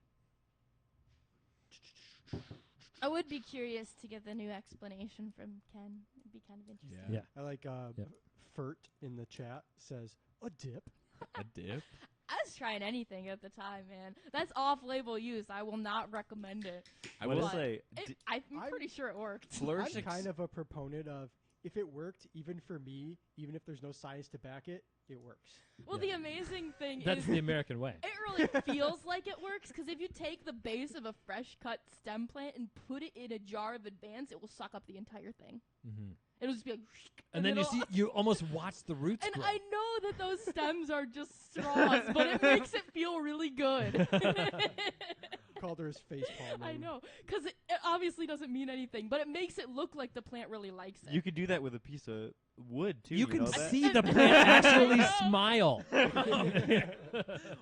was I- so thirsty. We can Like, go get a nom, nom, piece nom, of nom, nom. OSB from downstairs. It'll do the same thing. Yeah, but it won't smile. Oh, I think OSB will, if I draw a smiley face on it, does that work for you? Oh man. I love it. All right, now next question for real. All right, we are getting down to the last couple questions. 'Kay. This is a question from me. From you. Oh, From no. me. Skip. Boo. What a stupid question. No, sorry. So this is a question for each person independently going down the row. Okay. Oh boy. What is a fish species that you have seen go from unobtainable to commonly sold in your lifetime, and vice versa? Something that was never available growing up that was now everywhere, or something that was everywhere that is now unobtainable. I got mine, I think. For the first one. Mine is my all-time favorite fish. Clown Killies. It was never available previously? Only at clubs. Cool. The first time I ever saw clown killies at a store was my own store. I saw them at clubs. I never knew that. Unavailable is another obvious one that I used to see all the time. I even kept them. Snakeheads. Oh, I thought you were going to say Oh, yeah. something else. Oh, what do you think I was going to say? I thought you were going to say yellow tangs. Ah. Yeah, now it's trying to go back farther. Yeah. yeah. But you used to go into the big box store, and they'd have a tank full of snakeheads. I'm going to go on record and say snakeheads are awesome. They are. Yeah. But no no one's one gonna should keep challenge them. you on that. Yep. Amy? I don't know if I have a good answer for this. My fish keeping life has really only been in the last 10 years. So what has become available same. over that time that wasn't before? I don't know. I It's have- a good question. I think I have two. do yours if you've got a good one. Dwarf shrimp. I feel like oh. Oh, yeah. Neos were like Oh yeah, totally. they were like I remember starting to show up at fish stores and seeing dwarf shrimp when I was a little kid, and then that being like a new thing. right. And now they're like synonymous. Like yeah, I feel that's like a really good one. they weren't mainstream until like I feel like 2015. Like, and I might be off on that one a little bit, but Well, that's pretty much where I start. That's 10 years, Calder. yeah. Yeah. I mean, I'll take Yeah. it, but the question is, what's a fish species? And then the fish that I Mm. think about is Melanitania praecox. Interesting. Never used to be available? Well, it's like Huh. new. Like it wasn't in the hobby really well established, especially the females, until like 2010. I'm glad I live in a world where they're available. Because like in the 90s, that's when they showed up, and they were initially crazy expensive. And I feel like that's now a fish that that I saw at Meyer. I have no recollection of this. I would have said that it has been common as long as I can remember. Yeah, and I might be off on this, but like, yeah, it might just be because I have a big It's a- group at home. It's a but perception thing. Like, where were For you sure, yeah. browsing in your childhood? Mm-hmm. yeah, That's a bubble. You know what? For me, it might be is Celestial Pearl Daniels. oh yeah. Yeah, where that was like a new weird thing when I first started fish keeping that like your friend was breeding and we had them, but that was really the only reason why. Yeah. Hmm. Yeah. And now it's just like one of the most it's like one of the nano fish. For sure. For me, I wish people would move past it a little bit. It's a great fish, but it's like people get so hung up on it before. Like I almost feel like they should come back to it. I get it. I now that it's the an awesome micro fish. thing has like I don't know. It's like now feels like more of the appropriate time than it was 5 years ago. Yeah. It's true. I'm just being snobby. I It's never like get sick of that fish. It's like the Cockatoides apistogramma, Yeah. where it's like, okay, but there's so many other apistogrammas. I've always liked erythromicrons better. I I could see it. I mean, Yeah. spots or stripes. Yeah. Tough choice. You're always kind of a stripes guy, aren't you? Yeah, Yeah. except when it comes to brook trout, which everybody says that a Celestial Pearl Daniel kind of reminds them of a brook Mhm. trout, and I Mhm. totally get it, I see it. but I like the erythromicron better. I don't see the brook trout analogy. Really? No. Oh, I No, totally do. I think I do. I feel like, and I don't know what it is about it, I feel like Danio looks way more like a trout than Danio marginatus. I don't see it at all with Chopre. And I'm not saying that you're Yeah. wrong for it. I No, just you're wrong. I see it I differently. mean, maybe the like way that the fins drape on a CPD makes them look a little trout-like, but I think they all look like Danios. Like I don't know what people are seeing. It's in pattern, and that's it. The one that fits But, into like- this that I wish people would get Spot. over is Chili Raspberries. But like the Just because there's spots, so many other cool ones. the spots are so complex on a brook trout that I feel No, you're thinking too hard. Spots. no. They are more uniform on a CPD than a brook trout. Well, also like brook trouts aren't just spots. Spots. but did you see it? They have No, they have really cool fin rays like CPDs do. Mm. Okay. Gills. They have gills. They have fins. They have Mhm. The- exactly the same Spots. spots. Spots. All right, are we ready for the last This question? is the last question. I Well, think let's so. take a look at the thread Let's here for a see, minute. Where Anybody? are we at? Amy, did you have any fish that disappeared in your life? Disappeared. I can think like most of the marine hobby seems so small. Like I hear Yeah. about how cool it was in like 2005 and how I you just could, barely got a glimpse of it. yeah, and now everything's like if it was like a common available fish in 2005, it's like $300 and I can't have it. Yeah. Wild pistos for sure, William, Yeah. are definitely one of those that have become a lot more available. Well, Yeah. actually, and Oh, yeah. fancy pistos for that matter. Yeah. Um, Wild bettas.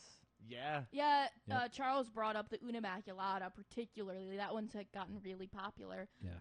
I don't know what's gone away other than a lot of the marine fish. Oh, Amphiprium nigreps. That's a really good one. I feel like that was everywhere and it's gone. Mm. Would I know that? Would I know that by That's another name? the I like the The rose. black-footed clown or the rose clown. Hmm. Yeah. A bunch of the like all of the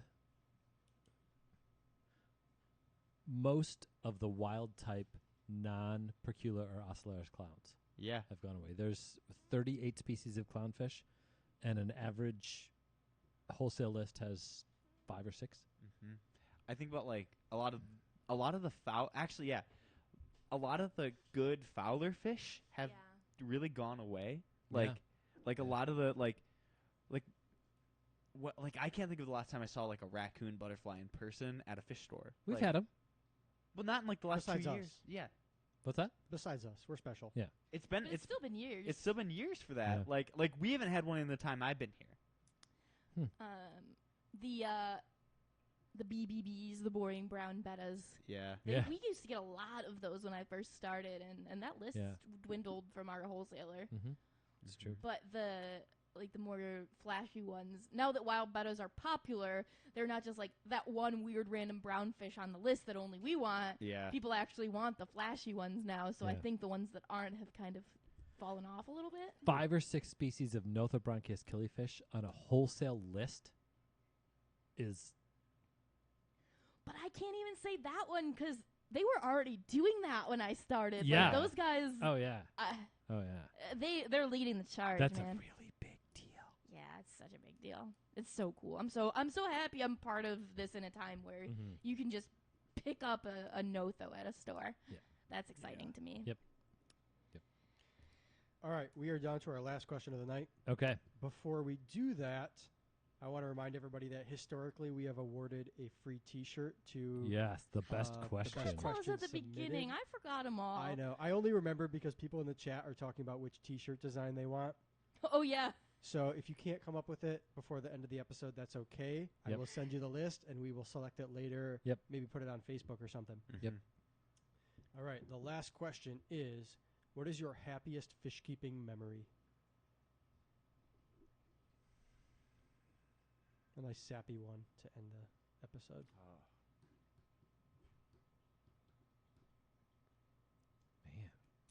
Man, that's It's hard to pick I've had a lot of good ones. hard.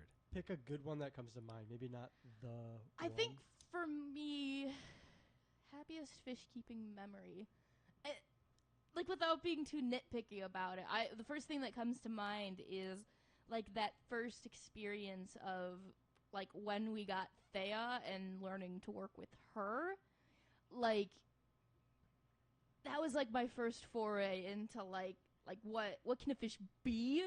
Because like that fish was just so interactive, so intelligent. She just like she picked up the basics of target training within like 3 days or something like that. And she just totally like blew me away. She was Yeah. so fun to work with, and she was just this brand new fish that was so sociable and wanted to be around us. It was a really fun Yeah. time. And we got her 3 months after I started working here, so I think it was like really formative to me about like what working with fish could be like. Who's Thea for those that don't know? Thea's our resident bamboo shark female. She's been with us for 9 years now. Mhm. In November, and now she's about 30 inches at the time. 30, maybe she's more than that. More 34. 30 Close to 36. 36. Yeah, that's what I thought. I guess Rufus is a little closer to 30. But at the time, I think she was like 16 or 18 Mhm. inches. So Yeah, I love that fish. She's the one that I've spent the most time with, and that those memories are really fond for me. She's a mama. I think she's up to 20 some eggs this year. Yeah. It's ridiculous. Yeah. So many. Yeah. Come by What a and see great them. fish. I think Yeah. Trip ranks up as one of my like fished memories. That little raising that little shark from it, like having it as an egg, from a shark Yeah. we already have here, and then watching her grow into the little monster that she is. She drew blood the other day, guys. Good for Wow, I'm so proud of her. Yeah, it was She's a the, big the girl smallest now. amount of blood ever. But I was like, I've got to actually be careful with you now. Like, That's awesome. So proud. we were doing airplane shark, and she got excited. Woo. She'll- You ever throw a shark like a paper airplane? It's a really fun thing to do. Yeah. They really like us. They come back for more. Yeah, I don't know what Yeah. I desperately hope she keeps that when she's 36 inches. Yeah. Like, I believe it. Yeah. I think we're just starting to see what she's gonna be like as a fish long term. yeah, and I don't know, like, so I trained her to do that when I would give her, like, I'd give her a little food reward when I'd hand feed her, and she's been really good about hand feeding, and she just got really excited, and I was like, okay, we're switching to tongs. Well, Yeah. I mean, we make the sharks and cats comparison all the time. Like, Yeah. they're gonna get a little overstimulated, Yeah, I a was little like, oh, no. overwhelmed, Yeah. and they don't really care if they bite you. No, They don't really know what that means. no. Ben, do you have yours, or you want me to share one quick? I'm struggling, so go ahead. Yeah, mine is, I think, just the one that's most recent in my memory. But I have a pair of zebra acaras at home, Ivana acaras, and this is like my first air quote breeding project, which I've not been successful with. But it took like 2 months of conditioning and water tinkering, and their first spawn and like kind of egg protection behavior was so fun. I was like on the other side of the room, trying not to disturb them, and just like watching them for hours, checking in on them That's every so 30 good. minutes, and just it was so great. And they failed every time, but just getting that far has Like when you get the Been feeling of great. you're walking through your house or sometimes through the store, and it's like, no matter what you're doing, you're just gonna be drawn back Yeah. to it, and you're just gonna completely forget. Those are those experiences that you really want to have. Is like, no matter what I'm doing, this is what I'm doing. Yeah. The most recent butterfly fish I've kept, he was like, I miss that fish like every day. Like, Yeah. yeah, he was Yeah. so cool. It'll be a happier memory in a few years. Yeah. And then like I've had a lot of fun with my rice fish lately, which has surprised me. But it feels like when I was like a little kid tinkering with like guppies. Like, I don't know, there's something like that's so unserious about low grade rice fish. Yeah. That I'm having a good time with them. making you feel like a kid again. Yeah. Yeah. Seeing my cichlids bring out babies for the first time was a pretty giddy experience. Yeah.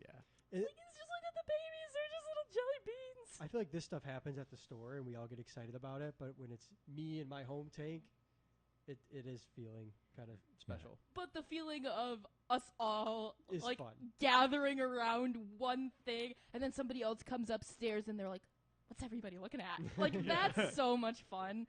That's what's great about working here. I do think too. There's like this like I had it when I was down in Missouri with Charles. That was like it's weird. It was weird being there because it's like I've watched like tours of people's fish rooms Mhm. and like there's like this surreal aspect like being in the podcast and then being like, oh yeah, people like know about like I'm like like it's weird. Right. People know my stories. Yeah, it's like, I don't know. Yeah.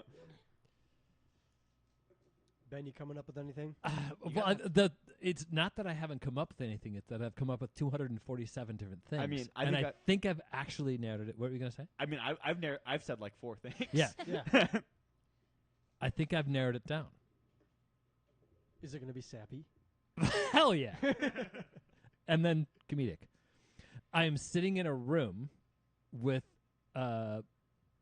people I consider dear friends. One of them I consider family by the truest definition of the word, and he is someone who's worked for me for 13 years, I think is where we're at, give or take.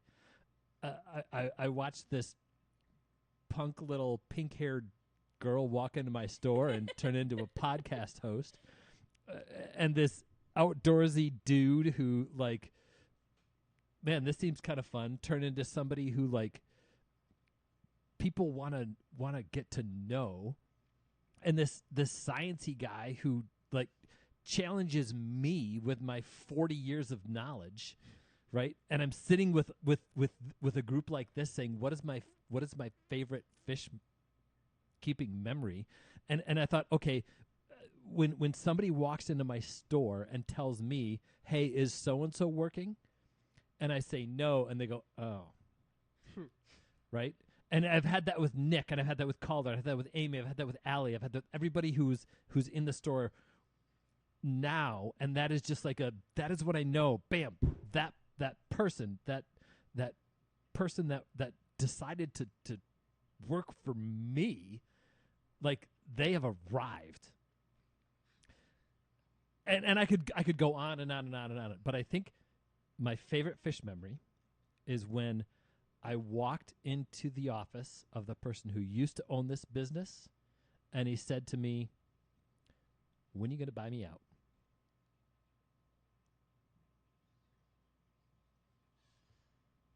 Fair enough. Nicely done. Yeah. That's great. None of us have anything to say. Amy had pink hair. She did. I had a lot of different colors. She did. No Yeah, it kidding. used Yeah. to be really long. Yeah. Should I get pink hair? You Yeah. could. You could. I'm too lazy for it Yeah. these days. I look forward to podcast night every single week. It's exciting. It is one of my favorite things that we do, and watching this thing growing this hobby, growing what we do. We learned recently that we get 30,000 listens a month. So how on earth could I pick a favorite fish memory? I mean, there's so Yeah. much now with all of these people too. It's like Yeah. a whole. Oh yeah. It's a whole different community that we get to be a part of. Yeah. It's been unreal. Yeah. Really. So there, I got a little sappy, and how'd I do? liked it. It's a good way to tie it up. It's and nice. Good. It's nice. Good. We're so lucky we get to do this. Yeah. All of it. Every day. Yeah. Every day. Very nice. If 3 people in the chat vote yes, Calder will dye his hair pink. That's legally binding. Legally binding. I love it. These episodes are so fun. It brings us right back to the beginnings, the ends, and the middles, and the places we've been and the places we've come. The differences that we get to be able to make in this hobby, which we're movers and shakers. How the heck did we get to be movers and shakers? I was a trim carpenter 16 years ago, and now I'm a mover and shaker in the aquarium hobby, and that's because of this thread that's happening right here, and because of the people that come in and support us, and the team that's in this room, and the team that isn't in this room but is still part of this amazing thing that we do every day. There's a reason I joked about these are one of my favorite episodes to do, because I don't have to prep for it, and that's really not it. It's the interaction, it's the team, it's the privilege of being here. So thank you. Our community is cool. Yeah. It's We been had- such a great chat tonight too. Yeah. We Yeah, had look- like a really steady amount of listeners, so everybody who tuned in at the beginning has been here like the whole dang time. Mm-hmm. And it looks like I have pink hair now. So. All right, there we go. Everyone who's here tonight, I really hope that that you're able to become a member and be with us every week. The more people, the better, and the more of you we get to hear from, the better we are. I think that's definitely been proven to be Yeah. true.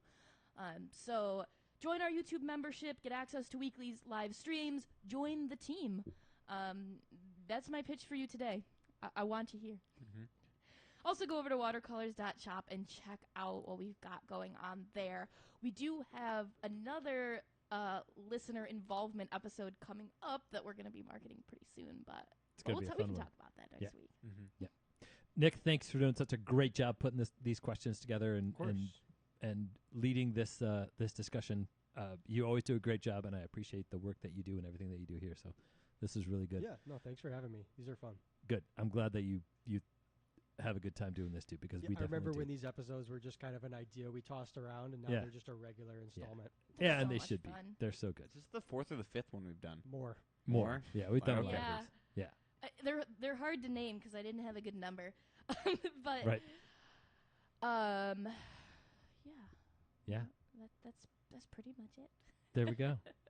Yeah, wrap. Are there any other questions in here? If there's any questions that we didn't get to, or you wish you would have had a chance to ask us a question, you can always email podcast@watercolors.shop and we'll get back to you. You can also send us a Facebook message. You can also send us a text message if you want, though we mainly are focusing on immediate customers on texts, but really you can contact us anywhere. Extra special thanks to all of our YouTube members out there. Thank you so much for listening. Let's have lots of fun and keep those hands wet. Shout out Cody, just subscribed for 4 months. Congrats, Sweet. Cody. Awesome. Thanks Thanks, for Cody. being a part of it. Got some new members. Hopefully they'll be able to get us. William had a question in the beginning. Yeah, Also- I went way back up to the top. There's some good What ones. did he? I have a question for what aquarium do you have? Because I have no idea who you are. For, Yeah, that's what I was. Yeah, no, you for- you've come to the store now, Yeah, no, and you for- have pink hair, and I Like- can't figure out. We obviously know. who Saltwater he Tank is. asked us about quarantine. Oh, I know who that is. Okay, Yeah, okay. I was like, that's the person I thought of. I'm like, Yep. that's the only person that comes in Yep. consistently with pink hair. I'm like, She's super smart. Love it. We got such cool people. Wait, did we figure out which question we missed? That I'm digging. 1 second. Ben, when you dramatically smacked your hand on the table, you Yeah. cut my mic right off. Lopsided asks, what saltwater creature that isn't really in the aquarium hobby, either because of proper care has not been figured out, or they're not often for sale, do you wish was available?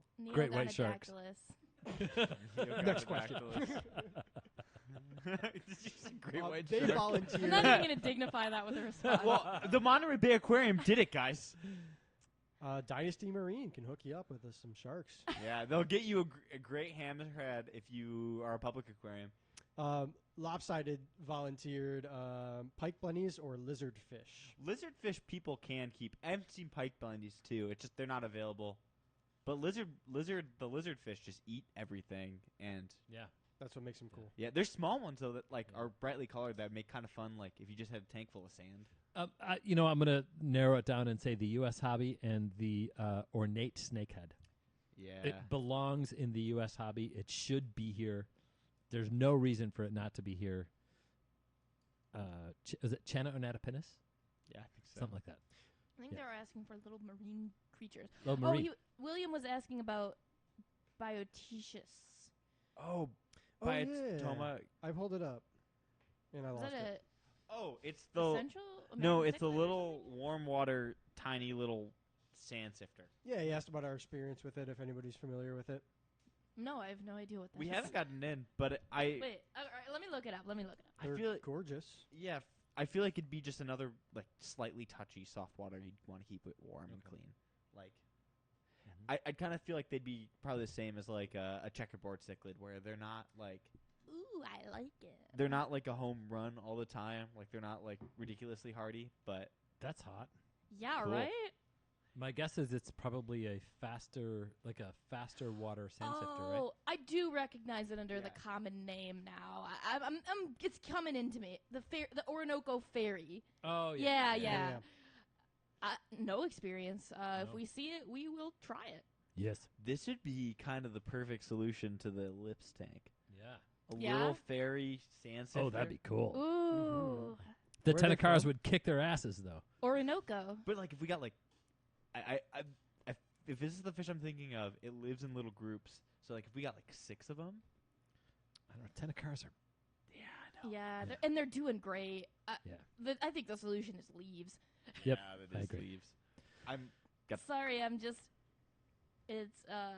It's described from a lake. We may have the Mhm. solution to the leaf problem in the near Yes. future. Yep, we do. Cody in the chat says, does anything come to mind when I say blue sharks in freshwater tanks? My parents bought me one in the early thousands, and I cannot for the life of me figure out anything I by think that that's name. the Colombian shark catfish. The hyphen bull shark. yeah. Mm. Oh yeah. Yeah. I didn't think about Not that. appropriate. 12 to 14 inches long, full Not a marine shark. as it matures, and it's catfish. Yeah. William's wondering if we can get that particular variety of. I'll reach out to the wholesaler and see.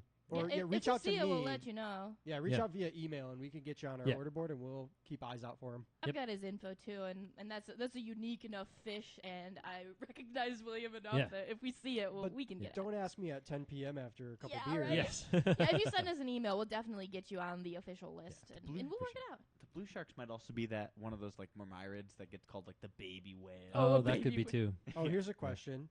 Is the hair color going to be bubblegum pink or salmon pink? That'll be a surprise for the listeners. All right, there we go. Ooh, join the membership, You get guys. to find out. All right. Thank you, everybody. Good night. night.